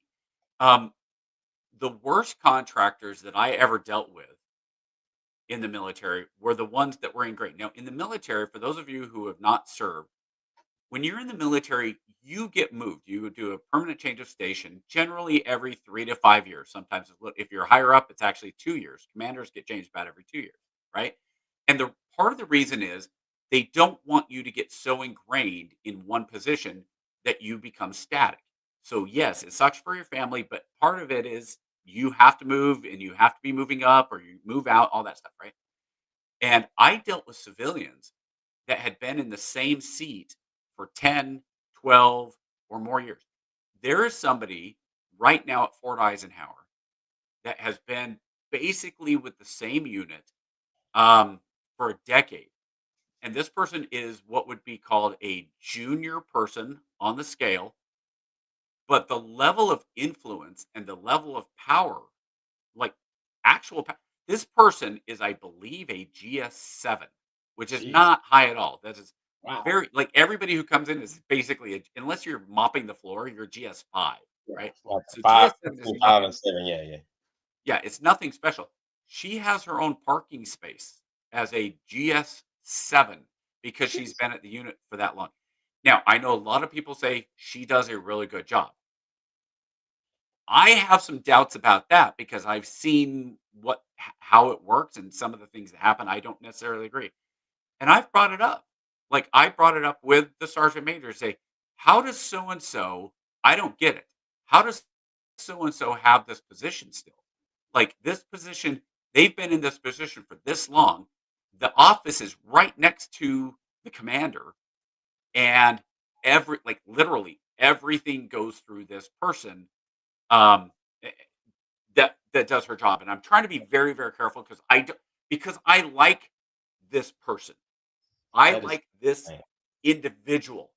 I don't like the job, and I Yeah. don't like the position and some of the things that happens from that person's position. Okay, I disagree with how that person fundamentally deals with soldiers and fundamentally does their job. Okay, so I think if you're a contractor, just like somebody if you're a civil servant, maybe you need to move. Maybe you shouldn't be in the same position for however long. Maybe if you live in Washington, D.C., you shouldn't be allowed to be in your position in Washington, D.C. for more than, I don't know, I'll be nice, 6 years. And then Sounds like you've got term to, limit. yeah. So Sounds like let's term limit. say it kind of is. It kind of is. However, because somebody gets hired and they've done the job and maybe they're good at their job, but I could see something where let's go with the easy one, Border Patrol, right? You get hired as an administrator. You're not a Border Patrol agent, you're admin, right? Okay. So you're in DC, you're doing your job, you get hired for 6 years. Now, after 6 years, well, you need to go be admin in El Paso or in Phoenix or in Helena, Montana or Niagara. And you could be there for 6 years. And you have to move because when you get so ingrained, one of the contractors I had, one of the civilians, again, like the person, they told me, and this was years ago. They said, "Hey, Sergeant O'Neill, you need to get on getting everybody a TS clearance." And I went, "What do you mean?" And they said, "Well, everybody in your unit needs a TS clearance." I said, "Well, wait, where's that coming from?" They said, "Oh, the commander said that." I said, "Okay, but I need something because what you do is you look at what's called the MTO, and the MTO tells you everything you're supposed to have in the unit, including clearances. So you have these people, and this is the clearance they're required to have." So I was sitting there going, "Well, no, hold on. By regulation, this is what they need." They said, "No, no, no, no. It's a policy." So, okay, send me the policy letter. Well, after a few weeks, might have been a month, I'd been there for a month, and this is early on. I'm low. I'm an E6. I'm a staff sergeant. And they say, "Hey, have you gotten any work done on getting these people that started the TS clearances?" I was like, "No." "Why not?" "You haven't sent me the policy memo." "Oh, well, it's coming." "Okay. Well, as soon as I get it, I'll get on it. As soon as you send me something from the colonel that gives me an order that says you need to do this, I'm on it. As long as it's legal and lawful." You know what I never got in 3 years? I never got that order. They ended up changing the MTO, and the MTO takes a while to change. But the MTO changed 3 months before I left, and everybody on there now was required a TS. Guess what I did for the next 3 months? I worked on getting everybody a TS, and that's fine. But these guys, I would say, and this was not an isolated incident. They'd say you need to do this. I said, "Well, wait a minute. Here's what the regulation says." "Well, no, you need to do this." I said, "But this is the regulation." "Yeah, Yep. but we're saying this." And I said, "You guys, I appreciate that that's what you think, but that's not what the regulation says. And I am going to follow the regulation." Never got in trouble for it. Because the other thing I would do, and it's sneaky, is I'd say, "Okay, tell you what, send me that in an email." Yep. And the minute it had to be put down, CYS. CYS. it never. "Hey, we're just telling you. I'm just giving you a heads up. We need to get this done." Put it in an email. Never. Not once in my career did somebody send me an email with a questionable order because they knew. Yep. All right. Hold tight. What do we Here we got? go. 6 minutes for China? Last. Yes. Some say as long as there's a tag saying made in China, the bag can never be luxury. However, in fact, more than 80% of the luxury bags in the world are made in China. But those luxury brands just won't acknowledge that. They take almost finished bags from China factories back to their own factories and just do the repackaging and logo installing, something like that. That way, the bags will appear at their boutiques as made in Italy or made in France. You know, those sophisticated European countries, which make you feel mysterious, royal, and thus luxury. Now, close your eyes. Let's just do a little, very easy experiment in your head, okay? Imagine that you have an Hermes bag, and suddenly the label on it changed from made in France into made in China, while everything else, like leathers, zippers, and hardware, remain the same. Do you suddenly feel that your bag is not as luxury as before? If you do, that means you have been misled and poisoned by the market campaign of those luxury brands for too long. Welcome to the real world. Now you see, those bags are made in China by our intelligent and diligent Chinese artisans. Let's not be poisoned and misled by the market campaign any longer and be a real person. Buy a bag from us, from our factory in China. See the real world for yourself. So I posted that because there's a growing trend. I don't know if you've seen it or not. TikTok is big on it. It's called China spilling the tea, right? And because of the tariffs that China and the US, the tariff war that China and the US has, you have a lot of retailers in China saying, well, hold on, man, listen, you don't have to go through your manufacturers anymore and pay the tariff. Just come directly to us. It's the same bag. So this is just one of the videos, and I found I found so much enjoyment from watching that video because it's almost like the truth has been there all along, but nobody wanted to acknowledge it, right? Like everything is made from China. Matter of fact, I saw one TikTok creator, and he was sitting in his living room, and he said, "Quick, I want to show you around my house. Nothing in here is made from America. Now, you look around your house, find how many things you got made from China. Who do you think the tariff war is really going to hurt?" And then he just left it at that, right? And I was like, oh, okay. I got nothing because I'd say conservatively 85% of my house is probably made at some point in China. So I just found it funny, man, and this trend is hilarious. What are your thoughts? Couple things. Anything that's electronic, our computers that we're using right now, the watch, microphone, phone, made in China.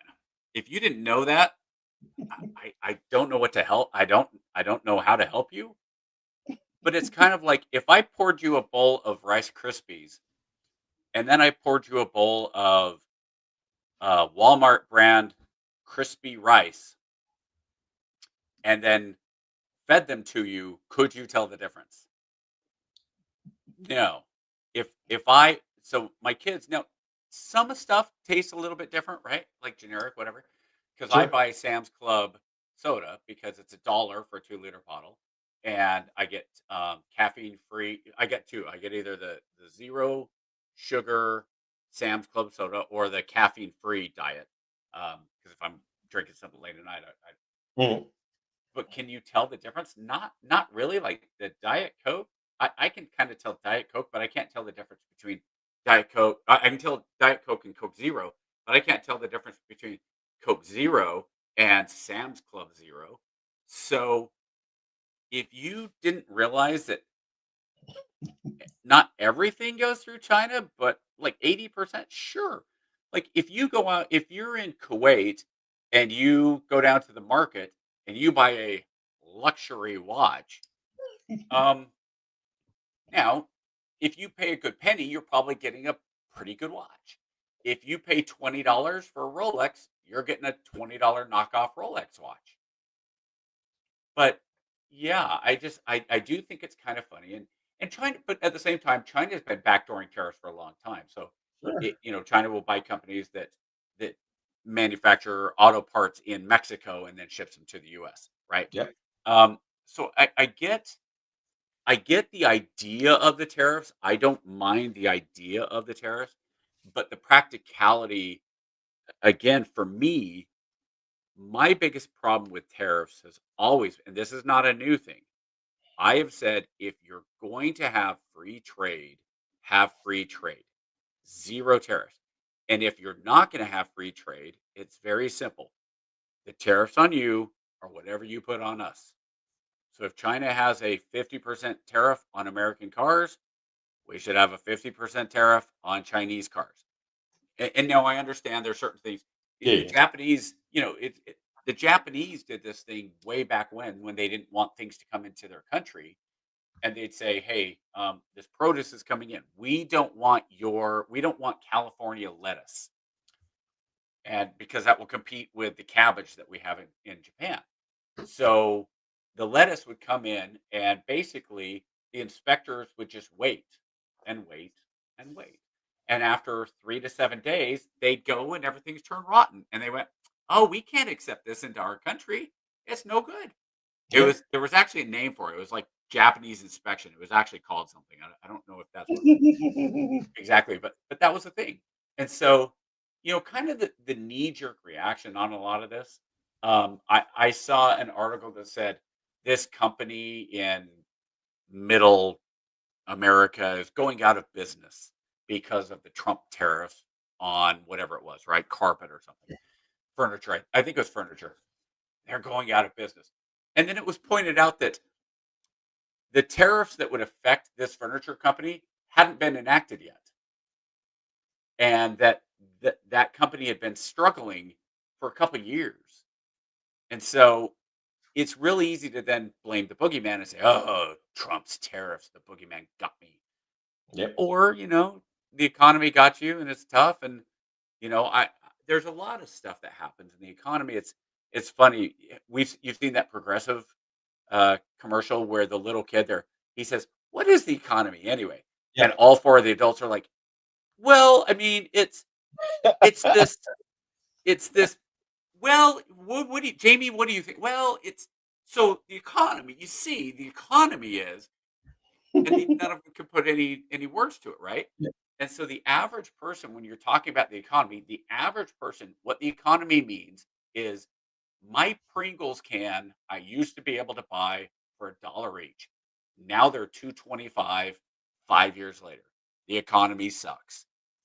That's what it means. Um, I can't buy.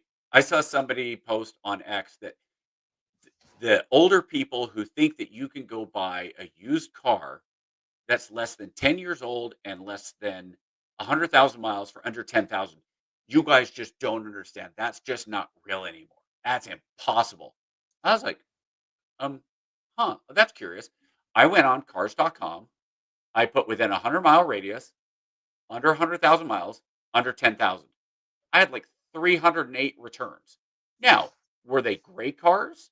No, most of them were probably 7, 8, 9 years old. A lot of them were at 80 to 90,000 or 90 to 100, under 100,000, but right there. But I was like, they exist. Now, also, where you are in wherever Yep. probably has a different supply and demand than in Augusta. Yeah. Like, I can probably find that in the South where cars are a little more available and the Yep. pricing here is, I was my just about to house. say that, yeah. Yeah, like my house here in Augusta, we got a pretty good price on it, and but it's a big house. It's 400, and we bought it for about 420,000. If we were to sell it today, I think we could probably come up 100,000 ahead. However, you pick up our house and put it in the middle of Salt Lake City, our house is a $1.3 million house. Yeah. And depending on where in Salt Lake, it could be anywhere from 700,000 to probably close to 2 million, depending on where it is. So the economy is not this one thing. It's not just the stock market. It's not just the tariffs. It's not just what you pay. It's not the tax. I read another really interesting one, and this I know we're kind of going off a little No, bit. you're good. You're good. You're good. I'm going off, right? But one of the things I thought was really interesting was that where does inflation come from? And I hadn't really thought about that because you think, well, inflation comes from companies raising their prices and and supply and demand. Da, da, da. No, inflation comes from one place, and that's it: how much money the government prints. Because inflation is based on how much money is available to the Yeah. public, and that's Yep. it. So, and once I saw that and I read it, I was like, we're idiots. Like we're sitting here going, inflation. First of all, inflation. Oh my gosh, what are these companies doing with inflation? Ah, but realistically, like Trump saying, I'm going to stop inflation. And last month, I believe inflation was like negative. It was like 2% negative, which because we've been so high, negative in this case is actually probably pretty good. And the media was going, oh well, I guess we kind of have to give Trump some credit for this. All Trump had to say is, don't print money this month and take out the normal amount. Like money is always being taken out of circulation, not just Yep. in bank. And the other thing was, and again, I bring it up again. Greg Easterbrook, he had an article about this fiat.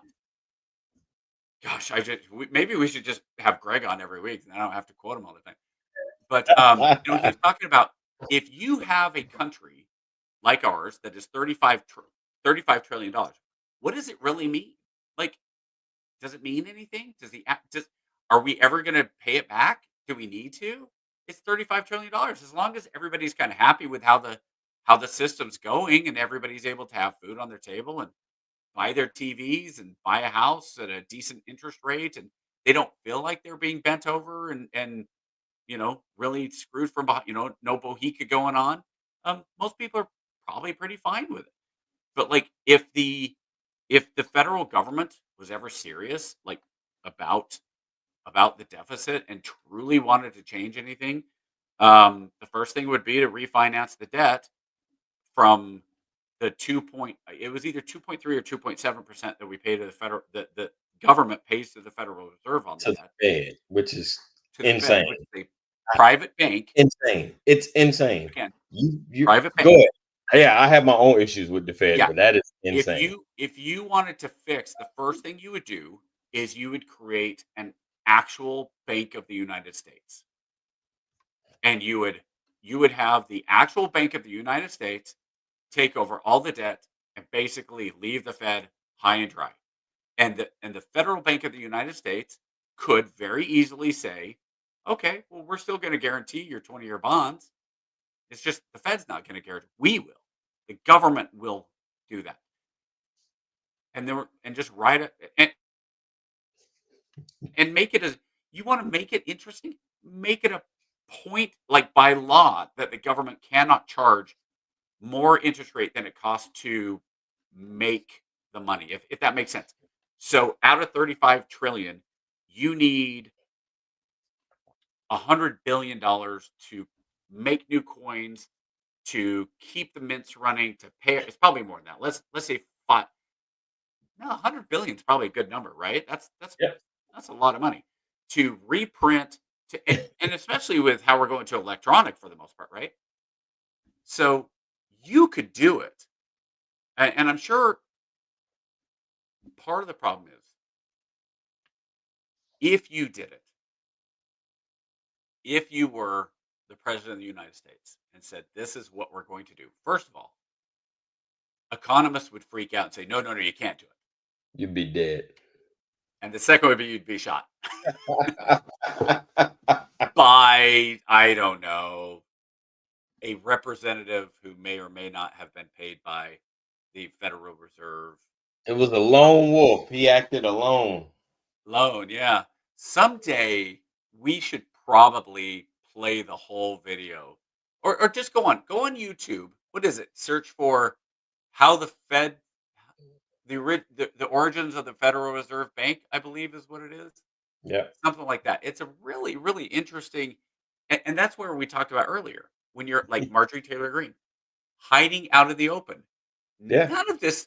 This is not Illuminati stuff. This is not secret. It's right Most of the there. stuff, If you want to know, it's right there. right? And that's and that now tin hat for a moment. Oh, here we go. That's that's why the public education system has been manipulated to stop kids from thinking critically and instead being able to produce. There you go. You are able to do just enough to work at Starbucks and learn a job, and then just enough to get a job as a middle manager, and then just enough to maybe manage a store, or if you're really a go-getter, to get a loan to start your own store. Yep. You're not, and we talked about earlier the stuff with Trump posting, and if you're smart, you know, right? That's the point. Those people know.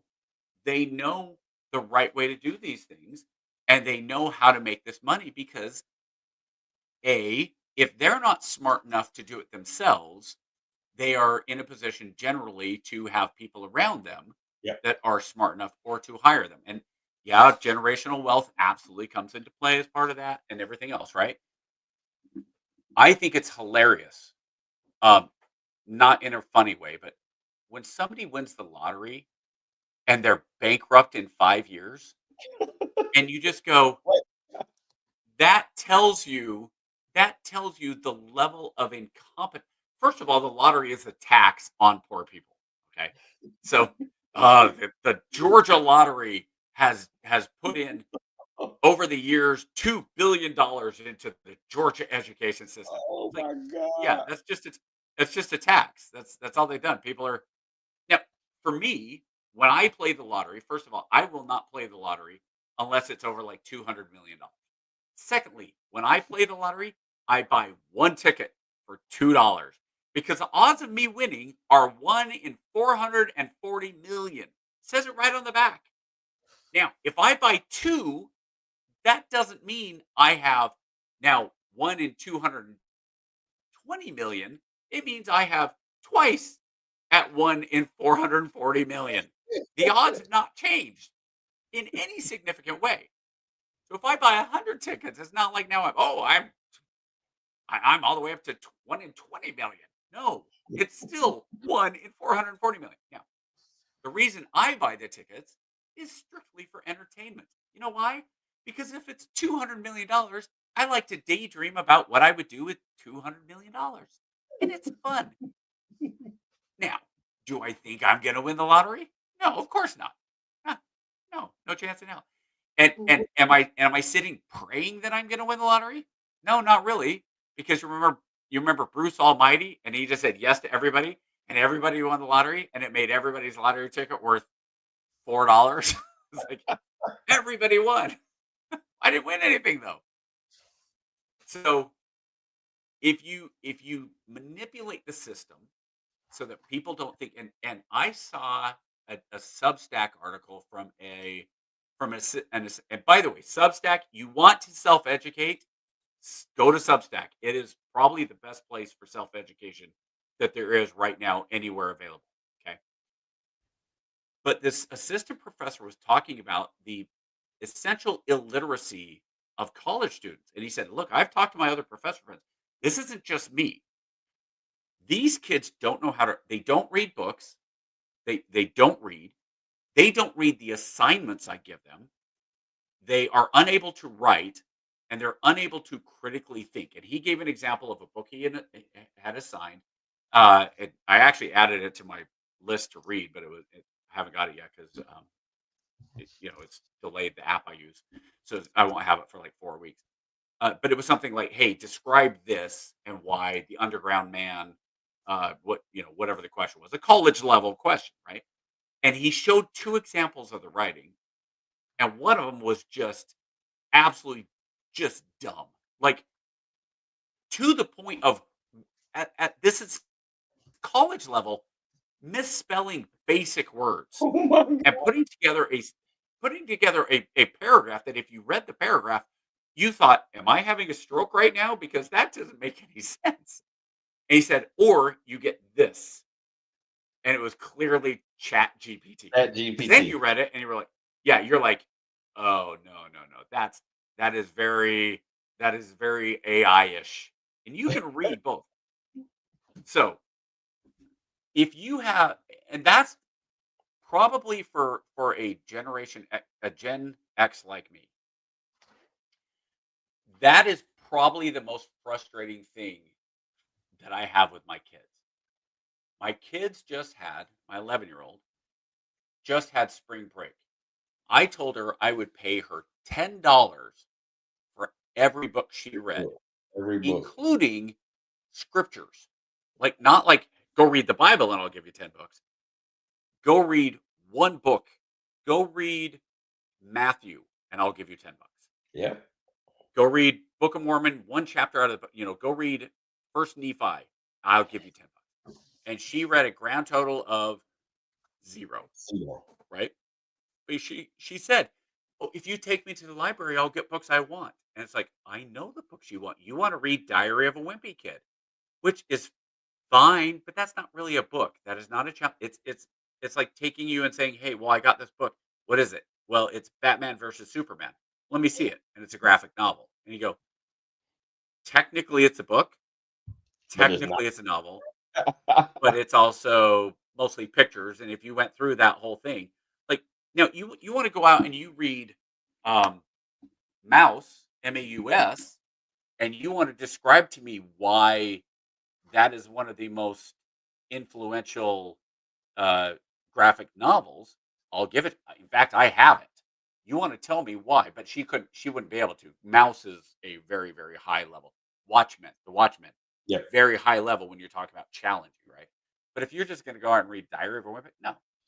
And these kids, all the way up to college, they don't read books. They don't just- self-educate. That gives me an And idea. for Gen X, that's the frustration. You and I, we look at this and say, this is the most powerful tool Yeah. you could possibly imagine.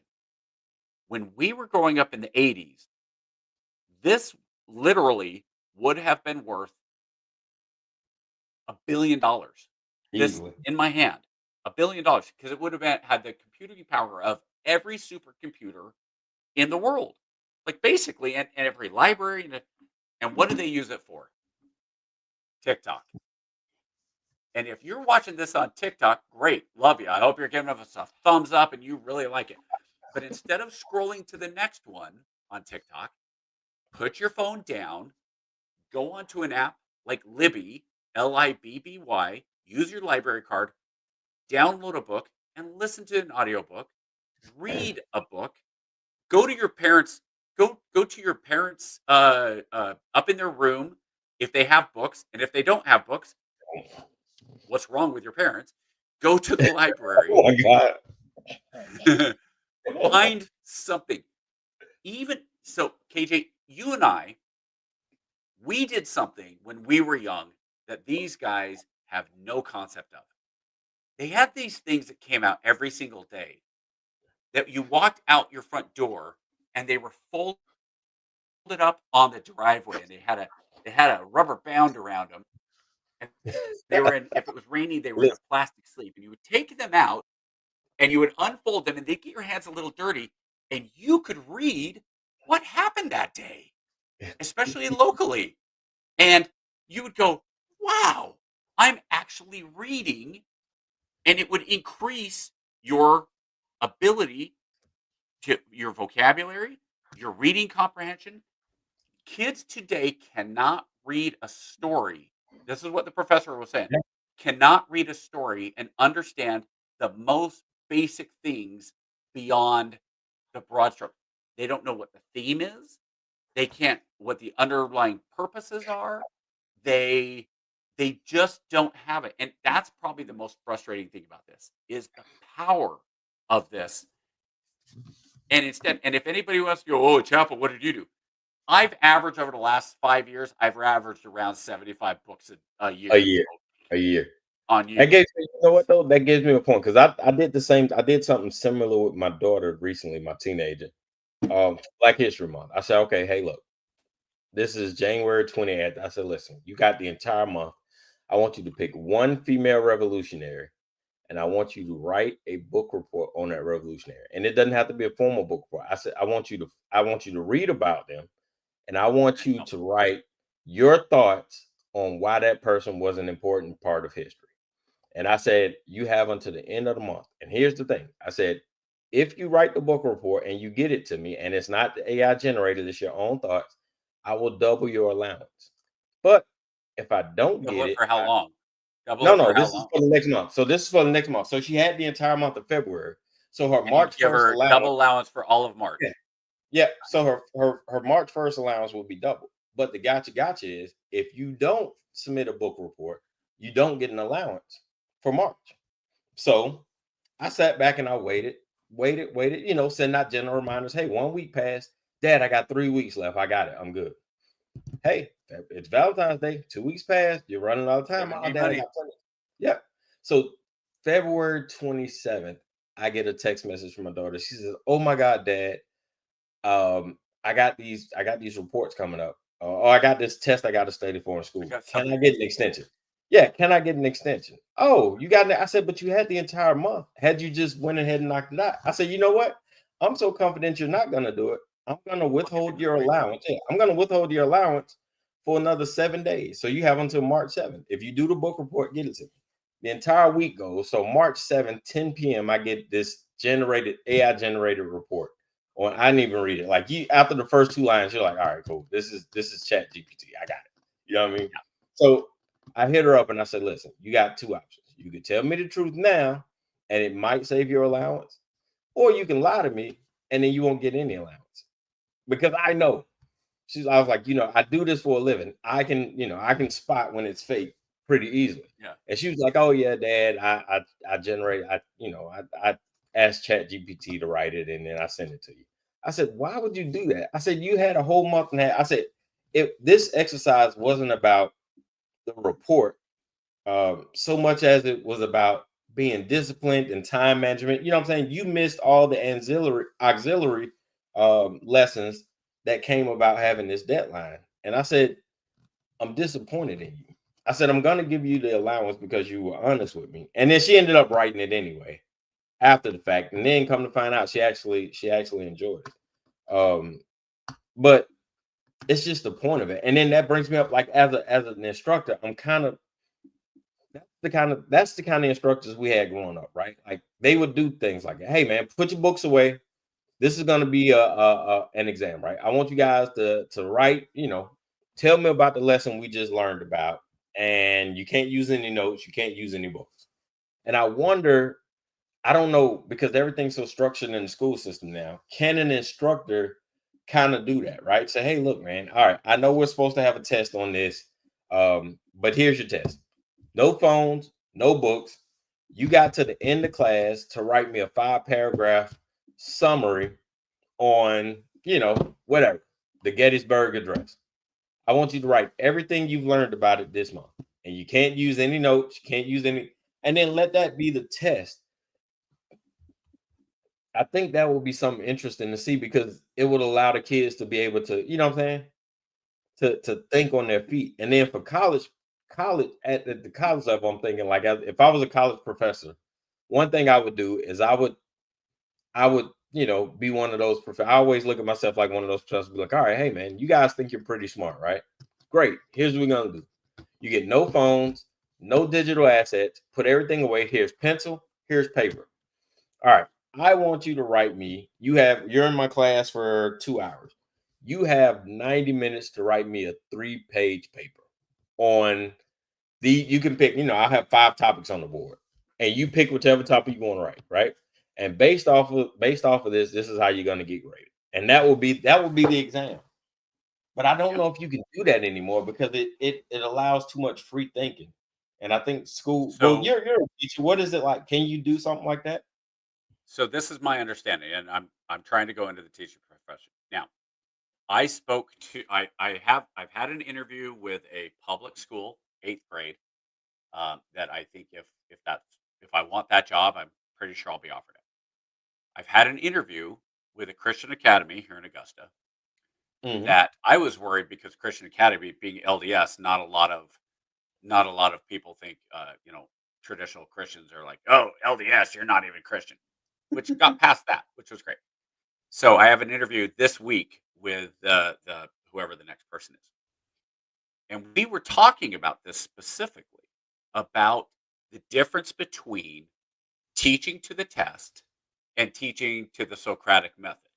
Yeah. If you don't know what the Socratic method is, the Socratic method is I'm going to give you the information, but you have to put it together. You have to figure it out. I'm asking you questions to get you where I want you to go, but you have to go there. I'm not telling you the answer. Okay. And so this school sounded like they were like, that's what we want. That's the philosophy we have as well.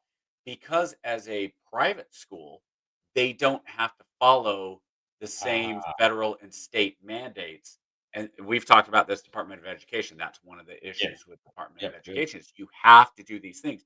And I understand you say the Department of Education, oh, look, all they're doing is recording the test results. But there's that paranoia at the state level going, well, we have to do it to the state. We have to do it to, and maybe that's a misinterpretation. Yeah. So part of the other side of it is this. There should be standardized for certain things. Math should be pretty standard, right? Yeah. English, not so much. And so my son's high school as a sophomore, all the ELA, English Language Arts, they all read the same book. They read Life of Pi. When I was subbing, that's what they were reading. And I said to him, well, did you read the book? And he goes, well, no. So, well, how did you? Well, how? And then I subbed. We watched. The sub was me pressing play on the movie. And so I said, so when you had the test or whatever, did you write about what was in the book or what was in the movie? And he goes, well, we all wrote about what was in the movie. Oh, okay. So even in English class, where you're supposed to be reading the books, you're watching movies. Now, movies have their place. Don't get me wrong. I think I could come up. I would love to do a history by film for a high school class. And what I mean by that, not the history of film, where you'd be going over Citizen Kane and all that, but I would love to do a class where it was history by film. And depending on what you started, like, okay, how far back do we want to go? Let's, do we go all the way back to Apocalypto, which is supposed to be around the 11th or 12th history? Do you go all the way back to, Christ and those things? Do you go back to the 10 Commandments? But if you just went American history, and you said, we are going to teach history through film. Now, don't get me wrong, of course, history and film don't always go all that well together, right? You look at like The Patriot. The Patriot was based on the Battle of Cowpens. What happened at the Battle of Cowpens and what happened in The Patriot are two very different things. And that's why the movie says based on actual events. Okay. But some of my favorite movies are like that. I love Glory. Glory is one of my favorite movies of all time. It's wonderful. I just finished a movie today that said it's called Judgment at Nuremberg. And it was based on some of the Nuremberg trials. Now, I have not gone and looked and said, how real is this? It's a courtroom movie that it's just phenomenal. The acting is wonderful. It's got Spencer Tracy. It's got I'm blanking. Judy Garland is in it, doing a German accent. I didn't realize Judy Garland could actually act. Um, Burt Lancaster was a German, but they did it 3 hours. It's on an app called Canopy. It's absolutely worth your time. But something like that, like, are kids going to be more engaged in history? And then you would actually talk about World War II. You would talk about the causes of why Hitler came to power. What about how did the people get caught up? Because that's what the basis of the story is these 4 judges who are now being judged by the tribunal after the war, 2 years after the war. Well, hey, you followed the German law, but what you did caused directly or indirectly the death of 6 million people. And at the very end, the one judge who had been a top legal guy, he was one of the 4 on trial. He was the most repentant and all that. He was Burt Lancaster. He asked the guy who was in charge of the tribunal, who was this little judge from Maine, Spencer Tracy, come in. He asked him if he would think, because Spencer Tracy and the other, there were 3 judges, and 2 of them found him guilty, sentenced them all to life in prison. Burt Lancaster asked him to come in. He comes in and he says, I just want to let you know, you need to believe that I did not intend for this, that I did not know that it was going to lead to 6 million deaths. I need you to know that.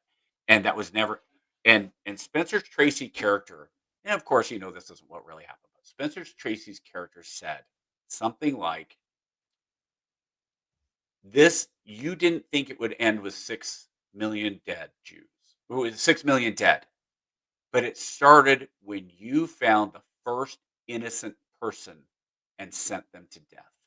Jeez, And that's the end of the movie. And That that's sounds the end of the movie. He walks out, he goes down, and he goes out of the prison. And it was just, I'm telling you, it is how this movie is not on every list. Wait. AFI 100, I've gone through all those. This is as good as any movie on the AFI 100. Let me ask you, did you see any parallels to today in that movie? I was thinking about it as I was watching that movie. And the problem is the hyperbole that happens in the media today. I think that when the defenses of this were basically like, we needed to do this to help our country. This is why we did these things, is to our country needed to do these things to survive. That's where the parallel was how many people on the true believer of MAGA say, we have to do these things because America will not survive if it doesn't. And the rhetoric I can see as being similar. The reason I stop at the rhetoric is because I'm unaware of anybody being sentenced to death because they were saying something against the administration. Now, I know you'll say, Yet. and the first person that is killed because they, and that's but that's part of the problem, right? So when you have these journalists and Jerry Behar, those people, O'Donnell, Rosie O'Donnell saying, I'm going to be thrown in jail if Trump's elected. You're not. You're not. What's the guy the Supreme Court just ruled 9-0 to bring back, and the administration is saying no, we're not doing it. I think you're about to find the first death. I think we're pretty close to getting the first death because they haven't brought that guy back, and you had the SCOTUS coming out 9-0 saying, "Hey, where's the college kid?" Did SCOTUS say that? I thought, well, there was another. Maybe we're thinking of a different one because there was another one that said Khalil something could be because the immigration. No, not him. This is the other dude. But the reason, the danger. Let me go Google it real quick. Man, Is it the one that he shouldn't have legally been deported, but then Venezuela wouldn't take him? Got sent to Venezuela, and then they was like, "Hey." The district judge was like, "Yo, bring them back," and they was like, "Nah, we're not doing that." And then they was like, so let me ask you this: that being the case, if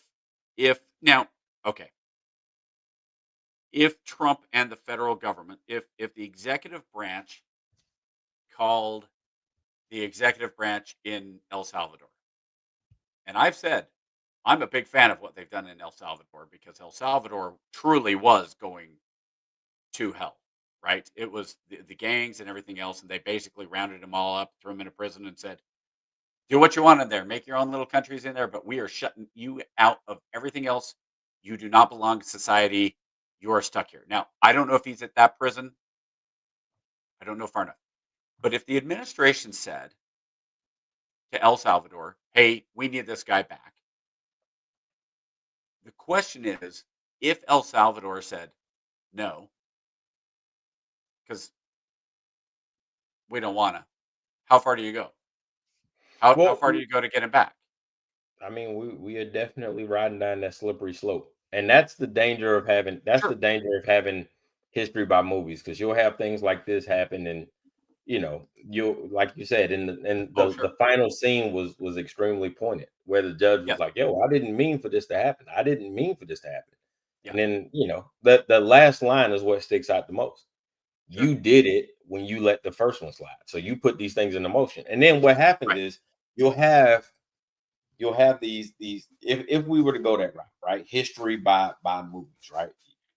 You'll have people like Caroline Levitt, who is the Trump press secretary, Mhm. getting up in front of a national media saying dumb stuff like, "Oh, well, if it wasn't for us, the French wouldn't be free," not knowing and not recognizing, even after she was corrected, not recognizing, had it not been for the French, there would be no America. You know what I'm saying? So when a reporter pushes back and says, "Hey, well, yeah, that's true to some degree. I mean, technically, sure, I guess you could say that. But had it not been for the French, we wouldn't have an America." And she was like, "No, we are America because of our founding fathers and George Washington." That's the danger. That is the danger of having because movies have glorified those founding fathers and not told the whole story, right? Because Oh, for sure. it's just what it is, right? So, You can go. Well, you can go further back than that, even. Like well, yeah, of course. when you tell these students, Columbus was a slave trader, right? And they go, What?" He's like, "Yeah, like he was responsible for about 1,500, um, what we would call Native Americans, or from the Caribbean. He was responsible for about 1,500 being taken back and basically turned into slaves." And they go, "No, no." I was like, "Yeah, but here's the thing, you guys. You got to understand. When Columbus was doing it, that's just what you did. That's It's he, what it was. anybody would have done that. There's been slavery, and that's you and I have had this discussion. America did not invent slavery. America invented stopping slavery. But stopping slavery doesn't mean that you were moral to begin with just because it was legal. I was Um, waiting. I was waiting for the. I was waiting for the. No, I was waiting for the filmmaker to come in. but Thad, let me ask you. So here's my answer to Thad on that. Um, I disagree. Movies are there to make money, and that is the only reason they exist, is to make money. And if they don't make money, you don't get to make another movie. And like, if you turned around and if Saving Private Ryan hadn't made money at the box office, most people wouldn't know about it, right?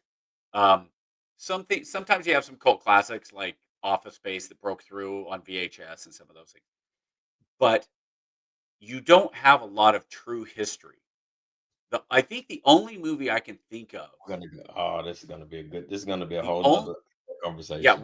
and this is why, KJ, this is why I wanted to do two pogs at the movies. This is Listen, why I want to do this. but movies are propaganda. Movies are For sure. for me, or at least I look at from the perspective of Well, movies are propaganda, right? I don't know if And that's the right word. Movies well, are I'll give you entertainment. prime. I don't want to Well, say propaganda. I don't know. I'll give you a prime example, right? When was it in? Ah, man, President Woodrow Wilson watched a movie at the White House, right? It was a movie that I think you got to Birth of know what I'm saying. Nations. The Birth of Birth of a Nations. Nation, right? There we I know go. what it is. Right, The Birth Absolutely. of a Nation, right? And let me Yep. tell you, that one movie Did probably more did damage. more damage to Yeah. race relations than Oh any yeah. publication could have done, right?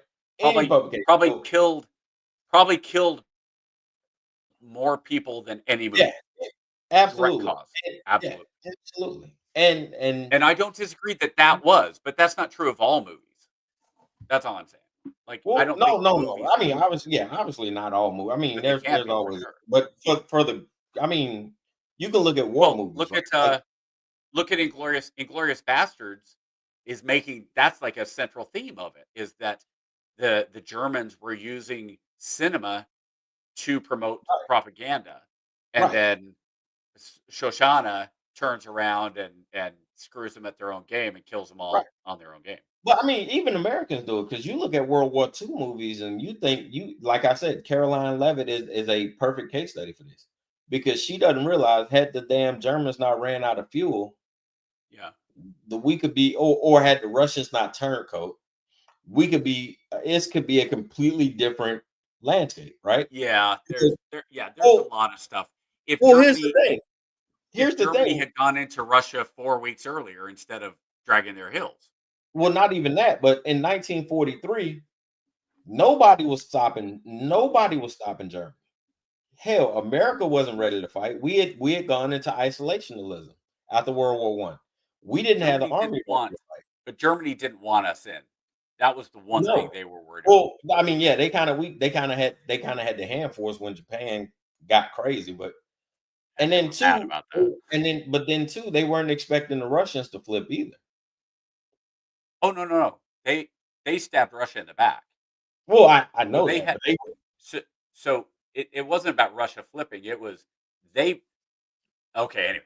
So they had a I told you. miscalculation. So Hitler was dumb because if Yeah, Hitler doesn't turn around and stab Russia in the back they and would say, have "I been want cool. everything in Ukraine," Right. Europe right now would look very, very different. You would probably have Exactly. a continental Germany. You would probably have Germany from the middle of Poland through Italy all the way to Spain. You'd have Russia that would have the Baltic down Yep. to Ukraine, everything from there. England, England is probably speaking German right now.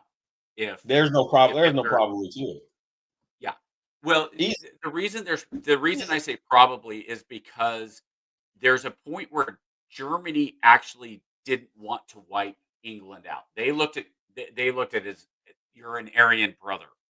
So they because remember the So they Emperor. would have spared them. I mean, but it would have been at the leniency of Germany, not because Oh, Germany of could. course. Yes, yes, yes. Like I Yeah, yeah, said, yeah. So Germany, yeah, Germany at peak operation, nobody like that. And again, that's why I say, even in America, yeah. we underestimate just how efficient and how technologically advanced the German army was over everybody in the world. The Blitzkrieg was absolute military from a military Oh standpoint. yeah. Blitzkrieg was absolutely phenomenal. I mean, Smart. they wiped through, they Yep. destroyed, and there is no way we could have spun up in time enough to get there. Well, the funny thing about Blitzkrieg, it wasn't that they were destroying everything, it's they were just passing things. Well, So it used to be you would come up, so you're coming up on a town, and we're yeah, like, okay, here's this town.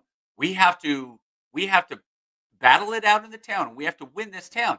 And instead they went, we don't care about that. Our goal is Moscow. We don't care about this yeah, town. Go yeah. went right Same thing. around them. Yeah, So because once you take the capital, everything else is going to filter yeah, out yeah, yeah. anyway. That's what I'm So saying. From a yeah, tactical standpoint, it was oh, sure, phenomenal. sure. Absolutely. So what I'm saying about movies though, and I think that is absolutely right. It depends on who's telling the story, how they're telling the story, what the point of the storyteller wants to tell the story. Yeah, I'm just saying propaganda. Some movies absolutely are propaganda. Others aren't. Like you look at the two movies that Eastwood made that were phenomenal. Flags of Our Fathers on one side and Letters from Iwo Jima. To see the opposite yeah, yeah, side of the coin, some people are able to do that. Now, of course, it wasn't all accurate. You know, they definitely laid on Ira Hayes a little bit heavier, and Ira Hayes went through some stuff, and I feel bad yeah, for Ira Hayes. Um, but you know, on the other side, you might have a movie like the Joan of Arc, the trial of Joan of Arc, which was based on the act, not based.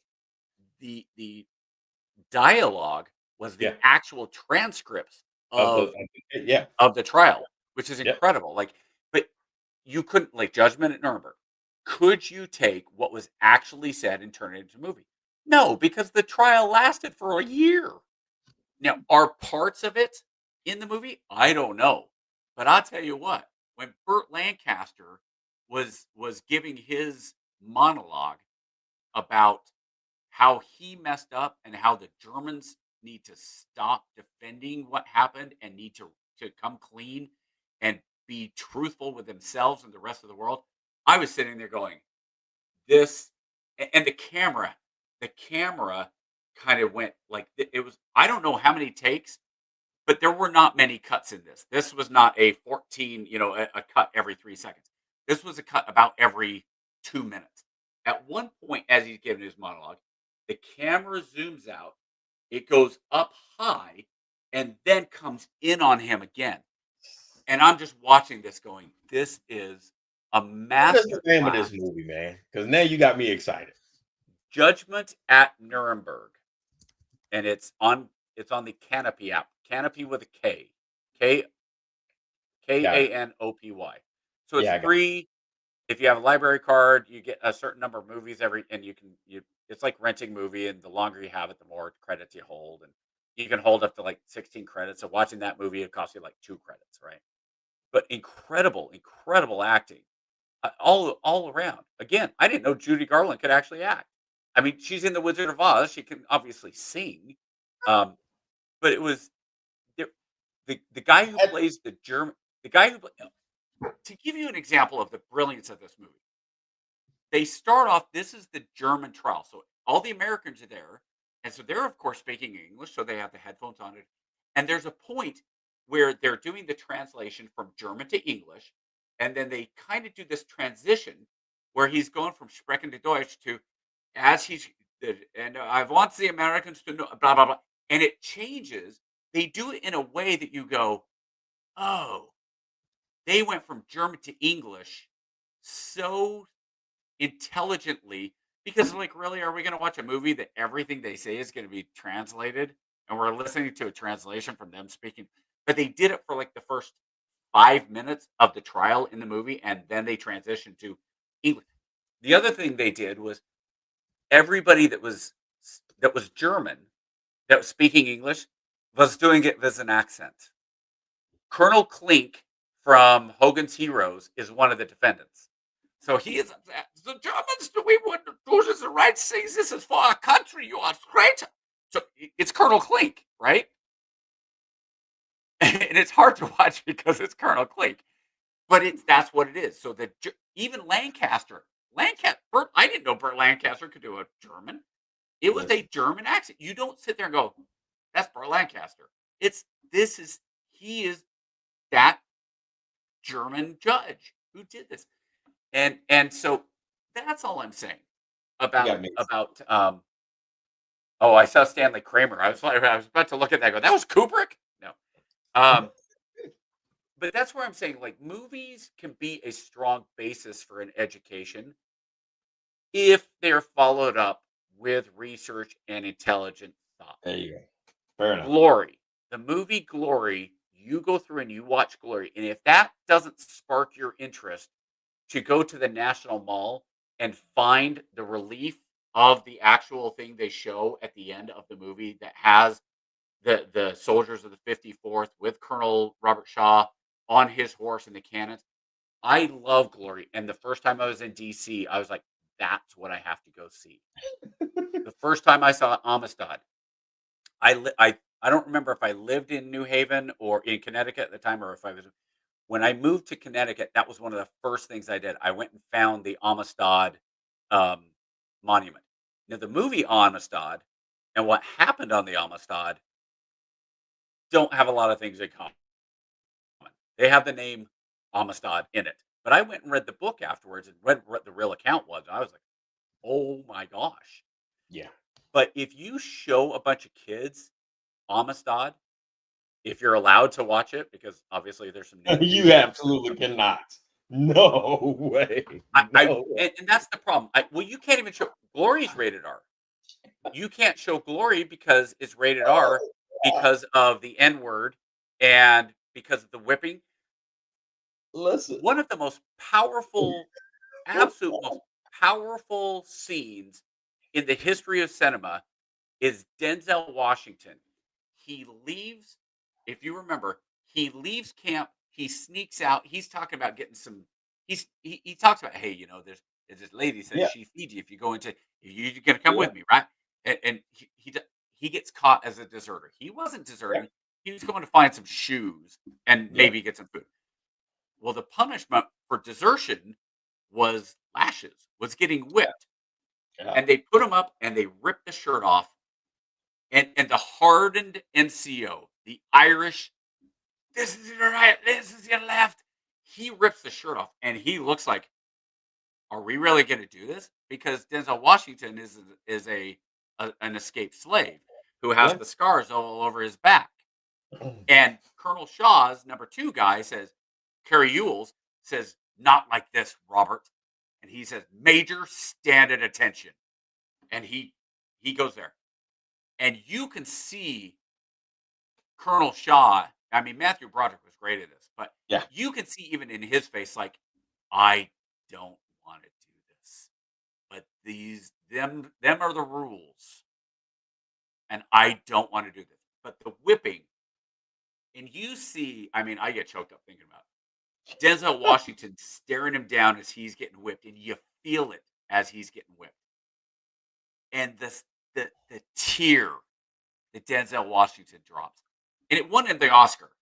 That scene, if you've never seen Denzel Washington in glory getting whipped, go watch it. And if you don't, if it doesn't break your heart to think what these soldiers did to participate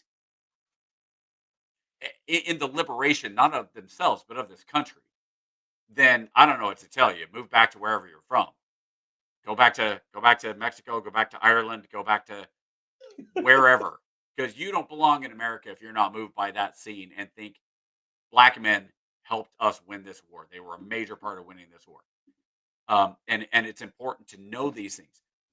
And that's where I say, like in high school, in history, not just high school, but in school, you can teach kids about the 54th. You can teach kids about the Buffalo Soldiers. You can teach kids about slavery. But it's just words. And until they see something as visceral as, and maybe you can get away with showing just that scene from Glory, maybe. But the most important scene in that movie is at the end when they charge Fort Sumter and they all get killed, including Colonel Shaw. And as they are lining them up after the battle, Go ahead. lining them up in the battle and sliding them down, and you see they slide Denzel Washington. They did it on purpose, but how they did it. Of course. Colonel Shaw's dead. He's laying there, and they slide as they're throwing the bodies in. They slide Denzel Washington down, and his character hits Colonel Shaw, and his head goes onto his shoulder.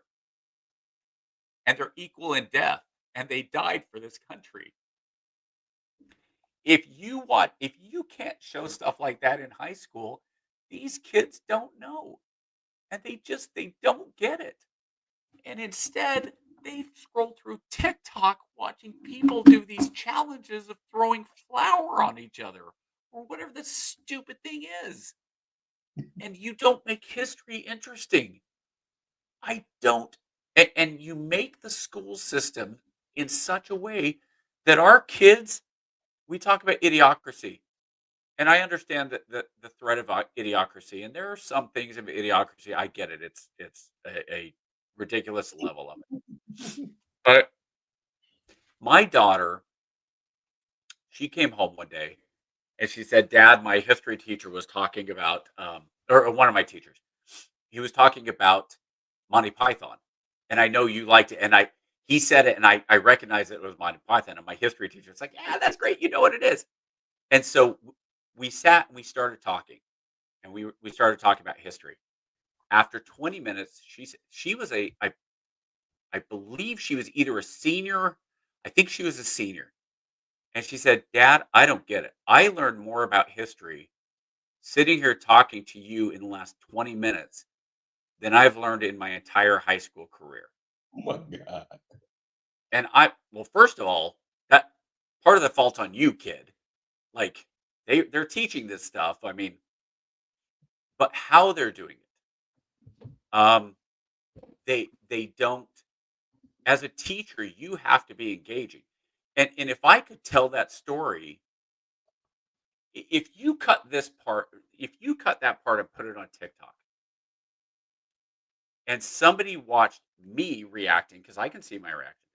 If somebody watches that and they're not inspired to go, I need to go watch that clip, Yeah. then I don't know what to tell you. As a teacher, if you're not getting your kids, no, there are some kids, it doesn't matter what you do. Got it. Yeah. Some kids are there to be babysat. But I think most kids want to learn. Most kids, yes, there's that entertainment. I need to be entertained. But I also think most kids want that challenge. They want that discipline. They want to know that while I'm in class, the teacher cares enough about me that they're not going to let me also be a jerk. And they're gonna have my right and left limits. And if I'm a jerk and I'm a tool, then they're gonna treat me differently. And they're gonna hold me responsible. I think most kids would rather have that than the teacher who rolls over and is gonna go, oh, I'm so sorry. But we also have a generation of parents. So Thad said, we can't do that anymore. And I agree to some degree. But the other side of it is we also have a generation of parents when a kid comes home and says, I got an F because my teacher doesn't like me. And the parent will go in and say, why did you fail my kid? Well, he failed the tests. He didn't turn any assignments. Well, then you didn't teach him the right way. Oh, now it's my fault that your kid is disruptive, that doesn't do their work, that doesn't care. Mhm. But if I'm going to give them back, now you care. Have you gotten any of the emails that have been sent out? I had a teacher reach out to me about my son, and she said, "Hey, by the way, he is missing this and he's missing this. I'm willing to help him out." And I asked him, like, "What do you think?" And he's like, "Well, she doesn't teach the right way, blah blah blah." And so I reached out to her and said, "Hey, here's one of the things he's concerned about. He feels like what's on the test isn't what's covered. Like, I don't know what the situation is. Can you explain it to me?" And she said, well, yeah, there are times where, you have to do some critical thinking. But if he's struggling, here's my open policy, on Wednesdays and Fridays at this time right after school. If there's something he doesn't understand, please have him come in and I will sit down with him one on one and go over it. And I told him that. I was like, okay, guess what on Friday you're doing? Yeah. I'm not picking you up at 2:40. I'm picking you up at 3:30 because you're going to go talk to the math teacher. I don't Yep. want. Yes. You said you didn't understand this. She's willing to. That's where you're going to be. You know what he Hey. did?